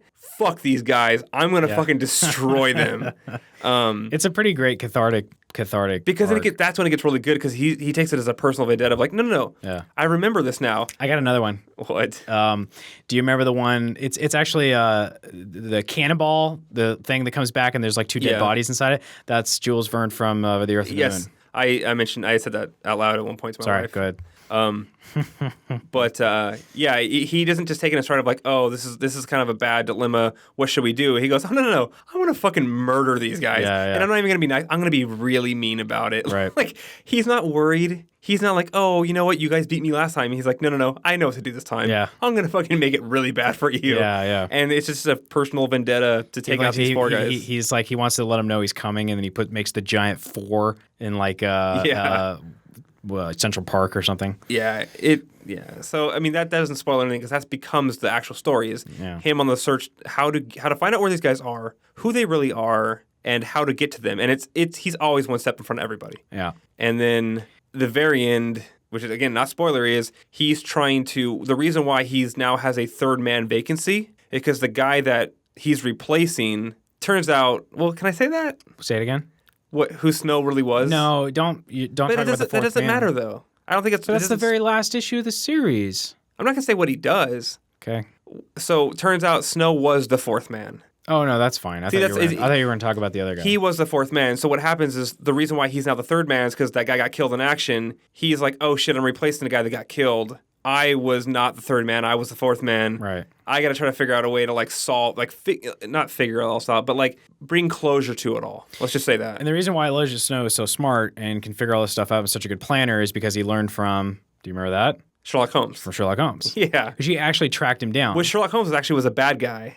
He was sort of part of the Illuminati. Yeah. Like, so that was kind of like the original thing. And he said, well, I won't say what happens there, but yeah, he's like, you need to teach me. Like, so I found you. He catches Sherlock Holmes, and he even says, "The fact that you found me means you have some skill. Right. You have a choice. Do you want me? I'd be glad to teach you if you're willing to learn." Turns out Sherlock Holmes is doing some pretty bad shit because, like I said, he's working for Illuminati. But he's like, "I'm not into it anymore." All right. In the beginning, I was, but these people are taking it too far. Yeah. I'd rather spend my last remaining years distancing myself from this, and I'd be glad to teach you everything. And he's also, you find out before Sherlock Holmes makes him learn how to like change his accent because he's like a Southern boy. Like when he finds him, and it kind of makes me think too if there's a little bit of like Huck Finn, kind of like Mark Twain kind of aspect. Because he very much he dresses like Mark Twain. Yeah, but he also tells him, all white suit. Yeah, he's very much Colonel Sanders. Yeah, but he says like, your accent's so bad, your American English is like I can't even understand you. I don't know. What's the fun of talking about this stuff if we're not going to talk about it? We're not advertising or trying to sell this. What do you want to talk about? We want people to read. Okay, so from here on out, we're going to actually. If you're just going to describe the plot, then I don't want to listen because if it's just between you and I've already read the book. That's what I'm saying. We kind of have to talk about the stuff that happens in there, right? I know, but it's boring. Like you're just going to recount the plot. But let's talk about it. Like I want to hear what you say. Okay, so from here to the next 5-10 minutes, we're going to talk about the actual spoilery parts of this. You want to talk about the end of the book. So if you don't want to hear about this, then skip ahead. Yeah, skip ahead like a good 5 or 6 minutes. We're not going to talk that long. So Ambrose, who the fuck is that? The black guy, right? Yeah, like what? Like, is he have an analog into special? No, I think he's just cool. We already mentioned in the beginning earlier that Snow might be Chiquita's dad. Yeah, but that's not. I mean, I think that was near the end. I don't know how much of a story thing that was. So Tarzan came. So there's that Amazonian cult, like the culture that's like deep in the thing that it's crazy that they even let him there. This rich fucking asshole British guy. Yeah, he makes Tarzan a huge douche. He's just like, I am bored of life. I want to go live in the jungle. And then he's basically the Tarzan character. They both have found this race of people. We'll call them the Amazonians. And Tarzan was there first, and then Snow found it second. And it's this whole place made of gold and everything like that, like the Lost Road to El Dorado or whatever. And he says, no breeding with the outside. Mm-hmm. So, like, the women are going to make passes at you. They're going to do all that nasty shit and try to get you to fuck them and whatever, but you can't breed with them. So, one of the ladies, was she going out with Tarzan? Yeah, I mean, I think that's where the ambiguity comes. Right. But then she straight up starts sleeping with Snow. Right? It's been a long. I can't remember. Like it makes no qualms about it. It shows them in bed together. Right. And you're like, oh, he's breaking the rules. Like, or maybe they're not somehow not procreating, but he's breaking the rules. As far as I saw it, it's like you're not supposed to be doing this, but they didn't seem to mind. Then why does the place start come crashing down? Or they try to seal it back up again, right? Yeah, they recede into the Earth's core. It's because she had a baby, right? Which with Tarzan. And Snow shows up at the last minute and is like, oh, there's a fucking baby here. Like, what are you doing? She's like, I can't. They're going to kick me out, whatever. Yeah. And Tarzan's like, I don't want it. See, but that's... Okay, so was Tarzan banging the same dude that Snow... The same dude. Was Tarzan banging the same girl? Or did he, take her girl? Or was it a different one? That was the same one, right? It should be the same kid. The same girl they were both having, like... Yeah, that's the point of ambiguity. Okay. Of course, like, the mother's not around. I mean, they could tell him any story he wants, but... Right. Because, like, Snow takes the child from there, right? Yeah, Tarzan doesn't have anything to do with it. But he's not there though. He goes back to Tarzan. The point is that Tarzan had no hand in Chiquita's raising, is what I'm right. But Tarzan, he shows up to Amazon every couple of years and hangs out there and helps protect the place. But then he goes back off to England to go live his playboy life, and then he comes back. He doesn't stay there. Right. So why would I want to stay here? Right. The Snow stayed there for a while and then became lovers, and then and he shows up and they're closing the place down. She says they're not going to he says they'll forgive you. It's just going to take time, but you can't leave she can't take the baby with her. So he says, go back in there. I'll take the baby. And you're saying that that's actually his daughter, not Tarzan's. Right. I like to go back and reread that to see, but that would make sense because she has. Well, the Amazonians are strong as shit and whatever. Yeah. And then she would get some powers from her dad, I guess. Yeah, I mean, Tarzan was like wrestling fucking giant snake monsters and stuff. So. Yeah. Okay, so there's that. See, that confused me a little bit. There's that fucking tree that's just floating through space. That's what they got the thing, got him stuck on. Mm-hmm. There's that race of angel people with wings. I don't know. See, that got really fucking weird. So anyways, does Ambrose have a analog in comic book world? Like he could just kind of bend space-time. When did this comic, when was it? 99. When was Matrix? 99. Might have been Matrix. Be Neo. Mm-hmm. Yeah. Because from what I remember, his whole thing was kind of like bullet time. Yeah. And he could stop. He could kind of like change, like I said, space and time dimension. Like he could just kind of like. Sort of like the Matrix. And he could just stop you. But he was also like, he was shooting like 45s and stuff, right? Yeah, he was shooting. It's a little Neo. Sound a little Neo to me. Very Equilibrium. Yeah. Very Christian Bale again. Batman, Christian Bale. Christian Bale's all up in this podcast. That'd be my guess. I mean, or nothing, or just. I mean, Warren Ellis has a history of making like cool black guys with guns. I mean, like if you read Ocean, like that, he's in there. There's a series right now called Injection, where there's a guy that's essentially just a badass black secret agent guy. It's a look that they're all bald. I don't know. Warren Ellis just has a thing for it. Okay, so I just curious because like that was a very specific thing. But if I had to guess, it'd be like a Neo thing. So saving Ambrose. He just goes. Don't ask me. I can't remember. I'm gonna build this fucking crazy ass machine that just shoots a bubble. It's gonna like basically go back in time in this one moment and pop him back in or something like that. Because he created a bubble around himself that like froze time. So as that's what it was. He got shot and then he just froze time around himself so he wouldn't die. He guessed that his friend was smart enough and quick on his feet enough to know to use his power in this way, and then he'd actually been waiting for the. Oh, I want to fucking fuck this book. Like, it's so good. I'm sorry. Like, just the ideas about it are so fucking rad. So yeah, Ambrose gets shot, and he says like with using his power rather than like get the bullet out or whatever, he goes, I'll just stop time around me and me only. Right. I'll disappear. Yeah. I won't just like be here. I'll just be gone. No one will know I'm here. And so that way I'll just... I'll wait for him to come back. Was he actually thinking that Snow was going to come back and get him? I don't remember that now. Cause that's last issue shit. But he's like, yeah, I'll just freeze myself and I'll just use all my energy. Yeah. And I'll be in this invisible bubble that no one knows I'm here. Except for maybe Snow. He's fucking smart enough that he'll know that I'm here. Yeah. And then Snow builds this fucking fantastic machine using all this weird shit. And so this is like reading a Michael Crichton book. It's like, I get it, Warren Ellis. You know something about science, okay?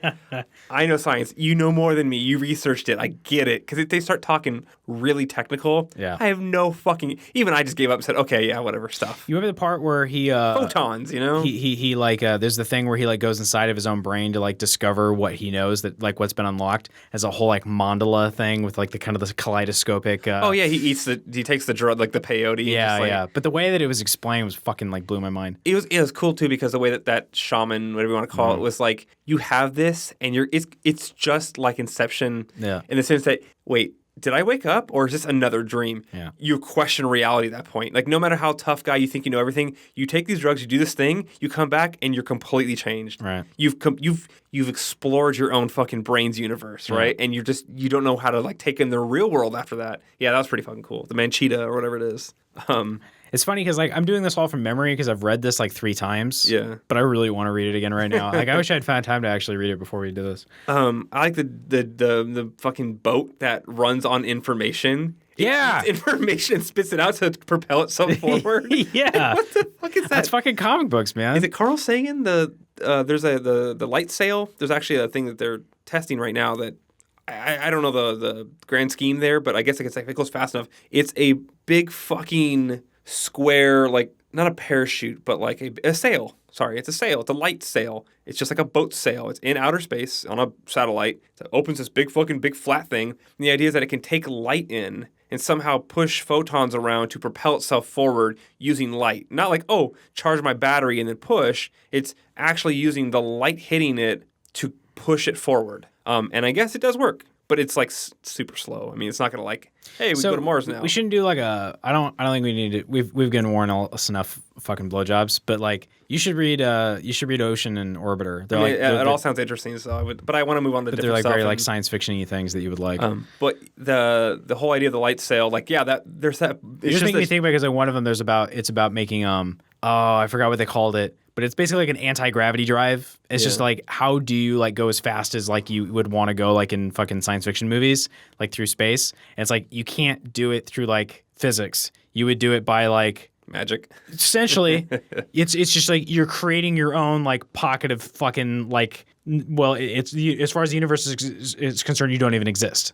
So it's almost just like moving a cursor or like a mouse cursor like around, like just literally there is no propulsion. It's literally like you're creating your own gravity field. I can't remember what they called it, but it was fucking cool the way he explained it. Yeah, but he knows a lot of things. He's a futurist. Yeah, he backs it up in the sense that when he does go into way too much detail, I can follow to a point and go like, yeah, I mean, it's not real, but it all sounds like, yeah, you at least you didn't just go like, ha ha ha, magic, you know, like he didn't just wave his hands and go, woof, magic. He tried to like, there's a machine that shoots photons, and then if you use enough power and you shoot up this wavelength, it'll do this thing, you know, that at least it's interesting. Other comic book writers will like email him and will like with their own books and be like, hey Warren, hey, how can I do this like in a way that'd be like real? You know, like is there anything like this that kind of exists? You know, and he'd be like, oh yeah, you do like this thing.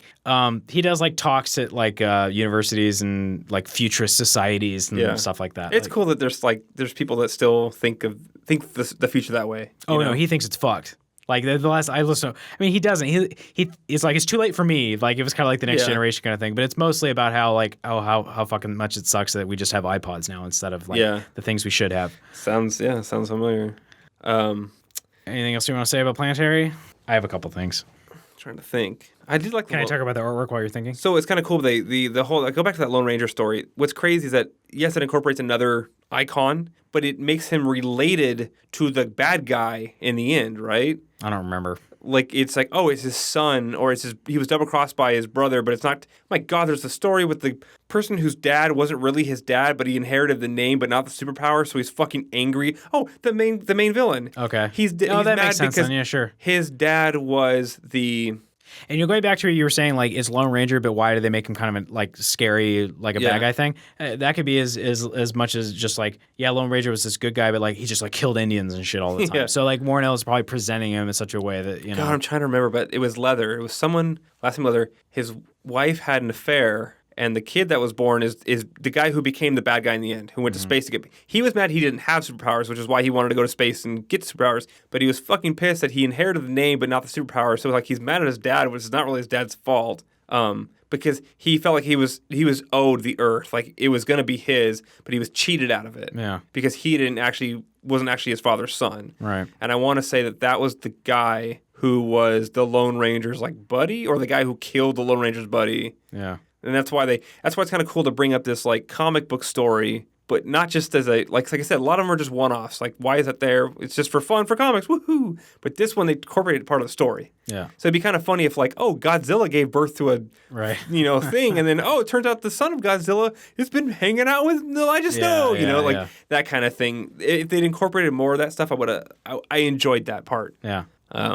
If Batman was in it, but Damian was like, I'll leave Damian here for a couple of years, and it turns out, oh, Damian is drummer, like that's kind of thing. That'd be kind of fun. I mean, that's the kind of thing that's what Planetary is. Like you do whatever you want in that way. Yeah, I don't know. What else would you want to say about it? It's good. I like it. I just didn't like the beginning because I was just, it's very comic booky, and it's very, like you said, they feel like a lot of one-shots until the story starts to have a cohesive narrative. But even then, there's still random ones just thrown in. Comic booky is the word of the day when it comes to this series. I mean, but I don't think that's a bad thing. So John Cassaday, so I wanted, because you were like, oh, the fight scene wasn't exciting. And the artwork was okay. It wasn't. Artwork's incredible. But then maybe it's one of those things that's not as impressive until you later. It's just very cinematic. Because you were hyping up the art, like I think the artwork's some of the best I've ever seen. I love John Cassaday. I think he just what I would say like describes the scene. He just draws what needs to be drawn, but not in any fantastical way. You need to see more comic book artwork to see that it's like just things like when you're gonna have an action scene in 99% of all other comic books, two people are fighting each other. It's posing and talking. That's what it's guys like. Okay, but besides those two fight scenes that you always bring up, like the rest of it, what is it that is such a? It just feels like characters that are drawn and backgrounds that are drawn. It doesn't. It's the closest thing I've seen in a comic book that looks like a film. I don't know. I don't know. It didn't strike me. It has to do with the lighting, and it has to do with the composition. They were trying to make it like a movie. Watchmen was trying to be like a movie, the graphic novel. Put the mic over. You're talking about it. Watchmen was trying to be a graphic novel. I mean, trying to be a movie as well. But it's really clear. I mean, I'm not saying it's I didn't see anything special that stand out to me. Like when I read Transmit, I was like, my God, there's so much detail. It's a more obvious thing for somebody that doesn't, for a lay person looking at that's what you are. No, I know. I guess it doesn't. Yeah, you're right. It might not be that impressive for somebody that always begs the question of like, if you're doing something that only can be appreciated by people that are hardcore into it, and which I'm all about that, because when I'm a hardcore into like a kung fu movie, right, and I see a certain move, I go, oh shit, you don't really realize that move is as a special meaning, or the way that what it was said was a special meaning, something like that. I get that. I just don't see how it seemed like it was very just plain. It just drew what it needed to draw. or it was just drawn the way it needed to be drawn, but it didn't have anything fantastical about it. No, that's not what I would say is it's positive quality. Right. And you're saying it's kind of film-like. I would say it's positive qualities. You look at it, again, some people would say that's not a positive. They say you don't. They're sick and tired of comics trying to be like movies. But if you look at shots of that, you look at frames in that, and you can see the movement. You can see what it would look like in a film. Now, we were talking about Jim Lee earlier. If you look at his books, it's very posy. It's very comic book. Right. There's not a lot of stuff where you look at it because there's no such thing as a Jim Lee panel that doesn't have dialogue in it, that doesn't have a character saying something, because it's very much a traditional comic book. And if you do have a panel that doesn't have any words in it, it's going to be a Batman looking cool. It's going to be Superman posing. It's going to be Wolverine with his claws out like this looking rad. Yeah.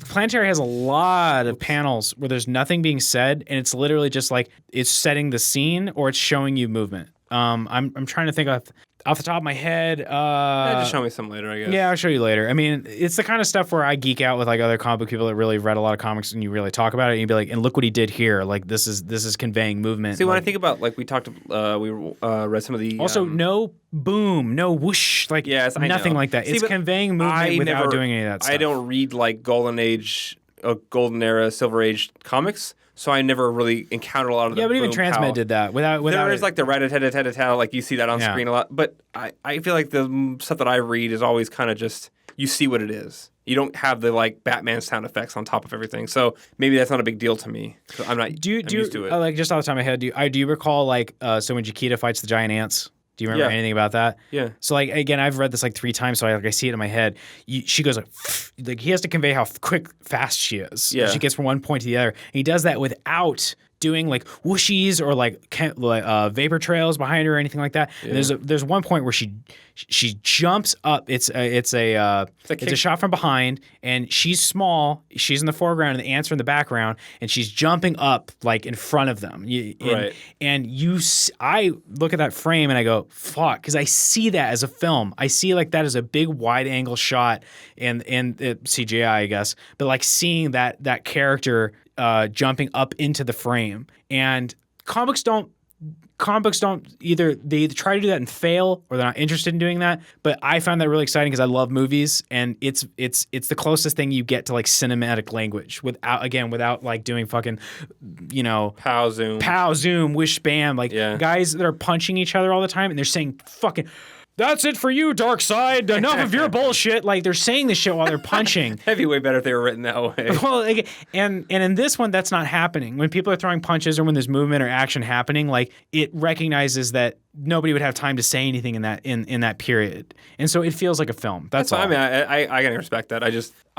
But also, I find it aesthetic. I find his artwork aesthetically beautiful. Right. Sometimes I also look at things where I go like, you don't want to pander or cater to the lowest common denominator, but at the same time, if you're doing something that's so like out there that someone's not getting it, well, stop. You just like, I do it for the nerds only, that kind of thing. I don't want regular people to understand it. I don't think that what I just said is that. But there's people who do things like that. No, I don't think that what I just said is them doing that at all. I think it's literally just like we like movies, and I want to make it look like a movie. I'm just saying that when I look at it and I don't appreciate it or I don't understand it, it's whatever. I'm not saying it's a bad thing. I didn't get it. I didn't see anything that was a big deal. No, that's fine. I didn't say like you were a big dummy for not thinking it was good artwork. I just think it's funny to hype it up. I'm like, I don't see it. So either I think it's crazy or what? Well, it's also, again, for me as an experiment, it's curious to see like what somebody with a different amount of experience with comic books it's no group of midget Hitlers, John Cassaday is considered like a rock star. Like he did after this, he did a really long run on X-Men, Astonishing X-Men with Joss Whedon, and that's probably like the next big batch of artwork you would look at where you'd say like he's doing really good work,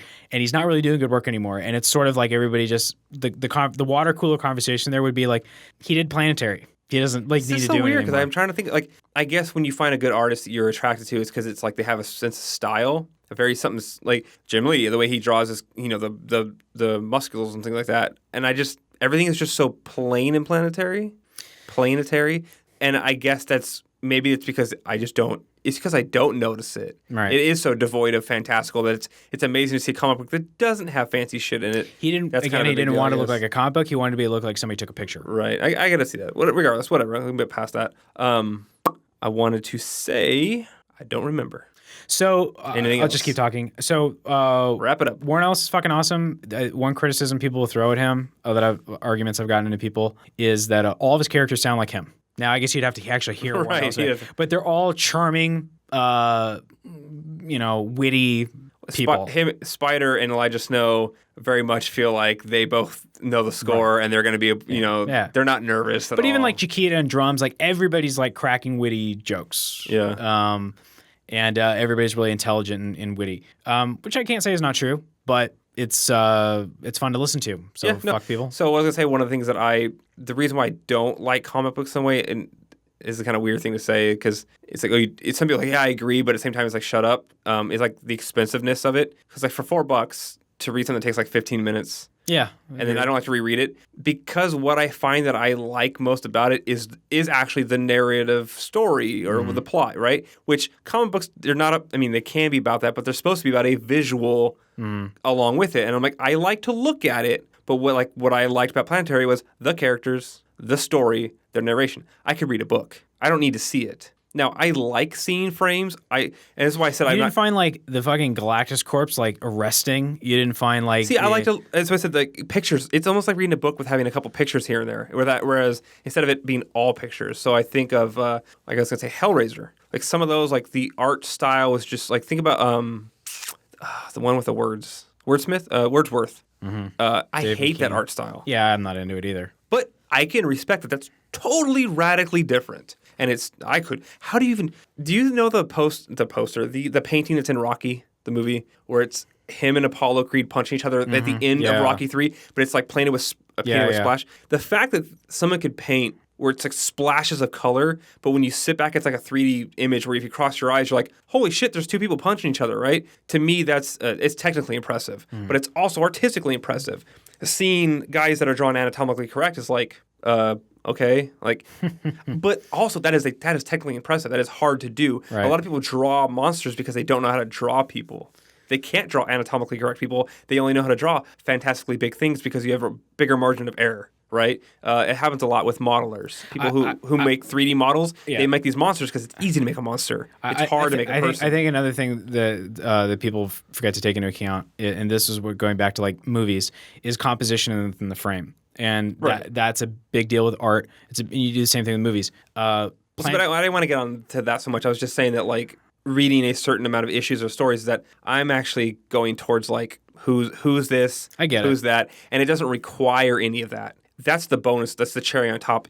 So for me, it kind of has to be fantastical because I don't care about regular. I want to read what the characters I don't see how you could like write Planetary as a novel and have like the orrery of souls like machine or like fucking I don't know, like some of the stuff like conceptually in there, like you couldn't have that being a novel. I guess, like it has to be a comic book. My perfect work of media would be like the original Dark Tower books where there was like pictures every once in a while. Sure. Like you get to read it and then someone goes like, let me just draw you a picture because this is really complicated.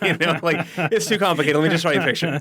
But that's me. So like I'm not down on comics. I just kind of like, it's a lot to have to look at sometimes when I'm like, I want to know what happens. You're also in a rush, like you don't have a lot of time. But even then, I want to know what happens. I want to learn, and it has nothing to do with the pictures. I want to, who happened to that character, I love Transmetropolitan. Even if I didn't have those images, I love Spider Jerusalem. I love those characters. By the end, you could write a Transmet book, and I would read it. I don't care if it has no pictures in it. The fun of Transmet is like, what's this going to do, right? Like, I want to see what that means, because Source Gas, I want to see a picture, but I was more interested. I was invested in the characters and the story than I was like. And that's normal. And even saying how great the artwork was in that, and I still don't care. Most vast majority of people that get into comics, especially later in life, find when they're younger, it's more their artwork than the story later. But if you're older and you get into comic books, you're gonna get in. That's why you don't throw comic books at people that are not like narratively driven.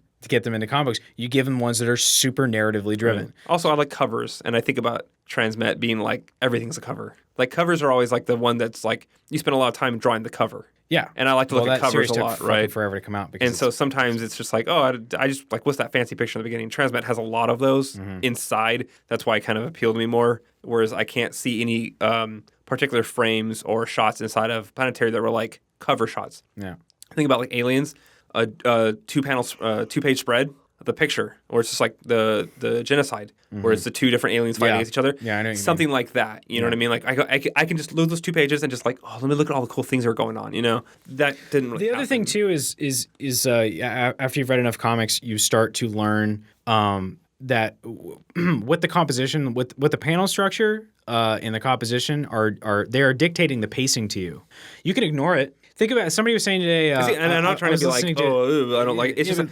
It sucks that it doesn't grab me because you have to teach yourself because it's. So I was listening to the Beastcast today, and they were talking about subtitles, and I love subtitles. Alex Navarro was talking, and I agree with him. One of the problems I have with subtitles is I read faster than what's being said on the screen, and so you read it real quick, and then but you're still waiting for like what's going on in the frame in order for somebody to talk again. That's where I used to read comic books. I'd hardly look at the pictures. I would gain enough visual information for them to get me to the next part. Just read. It'd be voracious. Which is normal. That's why you give like really narratively driven comics to people that haven't gotten into comics before. Because once you start reading enough comics, you start learning how picking up the pacing of the artwork. Outside of that, I will say like there's a couple things you've given to me where I want to like Pride of Baghdad is probably one of them. Something that actually tells the story without any words, or at least not for long periods of time. Right. It's just artwork. I can appreciate that because in that case, you're actually telling the story with just the visuals. That I like too. The best possible situation you have, in my opinion, with a comic is that you have, if you stripped all the words out of it, even if you don't understand what the story is, the artwork's telling a story. Yes. You don't need to necessarily understand all the intricacies of it, but the fact that it's being dynamic and then you can see that there's something going on in it and then a writer recognizing that an artist has that ability and stepping the fuck back sometimes and letting the artist do that. That's sort of like the best possible scenario. Yeah. Hey, we could talk all night, right? Tangents, right? Yeah, but I think it's fun to kind of explore that. We never really talked about after reading these kind of 2 big series and some other stuff. For me, it's kind of like it's probably the most that I've read it like one time or like continuously gone through versus like kind of here and there. Like, oh, I read year 1 and I read like the long what? Long Halloween. Yeah, that's how that was happening. That felt weird. This is like much longer. Whatever. I don't know how to explain it. So it's new to me. But I can't imagine like having to. I mean, I was buying monthlies for stuff, and it was just like I hated waiting. But 2, it was like it's $4. I'm like, I'm gonna read it really slow to get my money's worth. Yeah, you know? And I don't want to reread. I don't reread stuff. Right. I'm not one of those people. I mean, I reread books. I can't reread a comic. Once I read it once, I can't go back. Now I'm redoing Transmet because I'm going and cataloging stuff. Yeah. But that's different. Like I couldn't read 60 issues because I just know like this is like fucking week of me reading. Like I don't have time for that. And even if I had unlimited time, I'd rather do something new. Like we've had that argument where I say it's better to try something you haven't done. Have more variety. Of course, but then there's some. But then again, I mean, I can watch Back to the Future a billion times, and I don't care. I appreciate that because like Back to the Future gives you joy, and then you watch it, and you know. But like, it's cool when there's something that's a piece of art. I'm waiting for you to say Back to the Future is a piece of art. It's the best piece of art. Something that every time you watch it, you discover something new. Or like you've like unpeeled another layer from it. Yeah, I know. Even just talking about Planetary today, I'm like, oh, like I realized a few things I didn't realize. Well, that's the whole point before. of us talking it out. We're supposed to kind of like find new things, new ways to look at it because of our. Like you might see like an expression that an artist gave to a character that maybe when you're just blowing through it, you weren't really paying attention. You didn't notice the subtlety of it that person was like lying. That's what you're supposed to do. You're supposed to be telling me what's going on, that like all the things I'm missing. So that's it for Planetary. Yeah. Elijah Snow kicks everyone's ass and he kills people and sends them off in the end. It's good. Yeah. You've seen the Back to the Future movies. Yeah. You just haven't watched them in a long time. It's been a long time since I've watched them. Now next month is 30th anniversary. Or that's fine. Should we do a trilogy thing? Sure, if you want to. Why not? Everyone else is, and there's a documentary coming out next month. I feel like you should watch all 3 of them, and we should talk about them. Okay, I don't mind that. Because this is the thing where I now have the authority, and I can be like, okay, what you didn't see was, and if you go back and watch the first part, you'll notice this connects to the third movie, all that shit. Like I was watching, it was on TV today as we were just there, and it's so funny because they talk about how like, we can't go in the future from this point on because we're already in the alternate timeline. We have to go back and find the exact time that he gets the book. And I thought to myself, well, no, you don't. All you gotta do is go back to the first time before he won the big race and just steal the book then. Let's do this. Regardless. Because I've been wanting this other thing that I want to say for a long time too. I'll watch the Back to the Future movies because I want to. I haven't seen them in a long time. If you watch Primer and explain it to me. I have Primer and I just have not. Because I'm willing to admit you're smarter than me when it comes to science and logic and these things. Yeah. And I've watched that movie twice now and I still don't get it. And everybody else seems to get it and I don't. So I would like you to watch it and explain it to me. Do you want me to explain to you how a black hole or a wormhole would work? Because I understand that. No, I had somebody explain to me the piece of No, paper. but how to actually make it work and have it be feasible. Like, I totally understand. It was described one time, and I'm like, yeah, that makes perfect sense. Whatever, I'll talk to you later about it. Like the idea, like Interstellar. This is like Neil deGrasse Tyson. You're listening to Star Talk. By the way, Key and Peele's over. They did a Neil deGrasse Tyson stuff. It's pretty funny. Real quick before we revisit Back to the Future, would you like to know, since I go to movie sites, how people rank them generally, like cinephiles? The 3 movies? Mm-hmm. You tell me first, like which ones you think, and then I will tell you like which one's the best one or whatever. Yeah, like what people generally think. As a kid, Back to the number 2 is always the best one. Mm-hmm. It's the future one, right? Yeah. It has all the fun shit in it. Yeah. Nobody gives a shit about 3 because it's a Western. Yeah. As I got older, I appreciate 3 more. So they're all the same. They're all the same. They rank together as one trilogy. I don't see one as. You don't rank them at all. I mean, 2's better. But like you go watch 2 and you're like, no, I'd rather watch 1 because 1 is much more intimate. Okay. 2 is much more fantastical. 3 is a fucking Western. It's awesome. They're fucking horses and shit. So they're so different. Anyways. So 1 is singular. It's the first one people generally accept. Like which Ghostbusters is better? Oh, I don't know. You don't like Ghostbusters? I haven't really watched the Ghostbusters in a long time. See, Ghostbusters 2 is a fun action. Let me just say this. I feel like I've already said it, but that's fine. I'll kick myself a little bit more on the show. Who gives a shit, okay? 80s things that everybody else like has like, oh, fucking love it. Oh, a t-shirt. Yeah. Like these things. I think I like them. I think they're cool. I don't have the thing for them that you guys do. And I'll go and fuck me all right now. We'll do it right now. Because you grew up reading in the Ghostbusters, 80s. Back to the Future, The Goonies. I knew that was coming. I don't know if I'm missing some, but those seem like those are the 3 main ones. I do not have the nostalgia for it that you do. I'm not saying they're bad. I like them. You know, I'm excited to watch Back to the Future. I haven't watched them in a really long time. I do not. There's zero nostalgia factor for it for me. Period. Because like you said, none. You grew up like in a hole reading books. I guess so. As a picked on kid, and you would just read by yourself. I was watching movies, playing video games, listening to music. I watched Jaws over and over and over and over. You're a Jaws, yeah. And Indiana Jones. I like Jaws. It's okay. It's okay. I'm just joking. It's fucking good. Yeah, it's really good. Okay, so we'll do a Back to the Future, like it'll be on a podcast topic because first we're gonna talk about a bunch of kung fu movies. Yeah, it's like September. I feel like we just have to because Back to the Future time is like okay, that's fine. It is next month. I really gotta pee. Can we stop this? Yeah, we're done. So we also need to talk about the Terminator TV show. Oh, fuck you. I was going to make a joke about it, and I'm like, no, maybe he just won't say anything. I just forget. I just finally got him on my iPad. Did it work better? It works fine now. Okay. It's a good show. It's a good Terminator. We were talking about Planetary being like these crazy things and all this happened. I'm like, yeah, Terminator tried to do that. Terminator fucking failed, right? So it's kind of fun to go back. After Terminator Genesis and Salvation's not that bad. 3, you get to kind of go rewind the clock a little bit. Time travel back to the past. Well, I've been watching the girl that plays Sarah Connor all the time on Game of Thrones, so it'll be fun to watch her do something. I just look at her as Mama Clan leader. Yeah. And Dread. All right, that does it. Good night, everybody. It's nice and cold in here. Yeah, we have air conditioning. That thing's probably so fucking wet out there. Pee more. Hopefully we'll keep a schedule again. We'll be back in 2 weeks to do some stuff. Like I said, look forward to a video this week. Huh? Look forward to a video this week. Yeah. Or whenever you hear this. We're going to try to start doing videos again.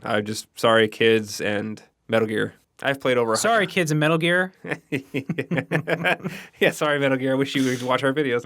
Everyone who listens to this, thank you. We love you. Everyone, we're at 46 subscribers and like 2,500 views. So cool. We'll build a little empire, I guess. Take over the world. Am I even recording? Oh, yeah, I am. So. Okay. All right. Good night.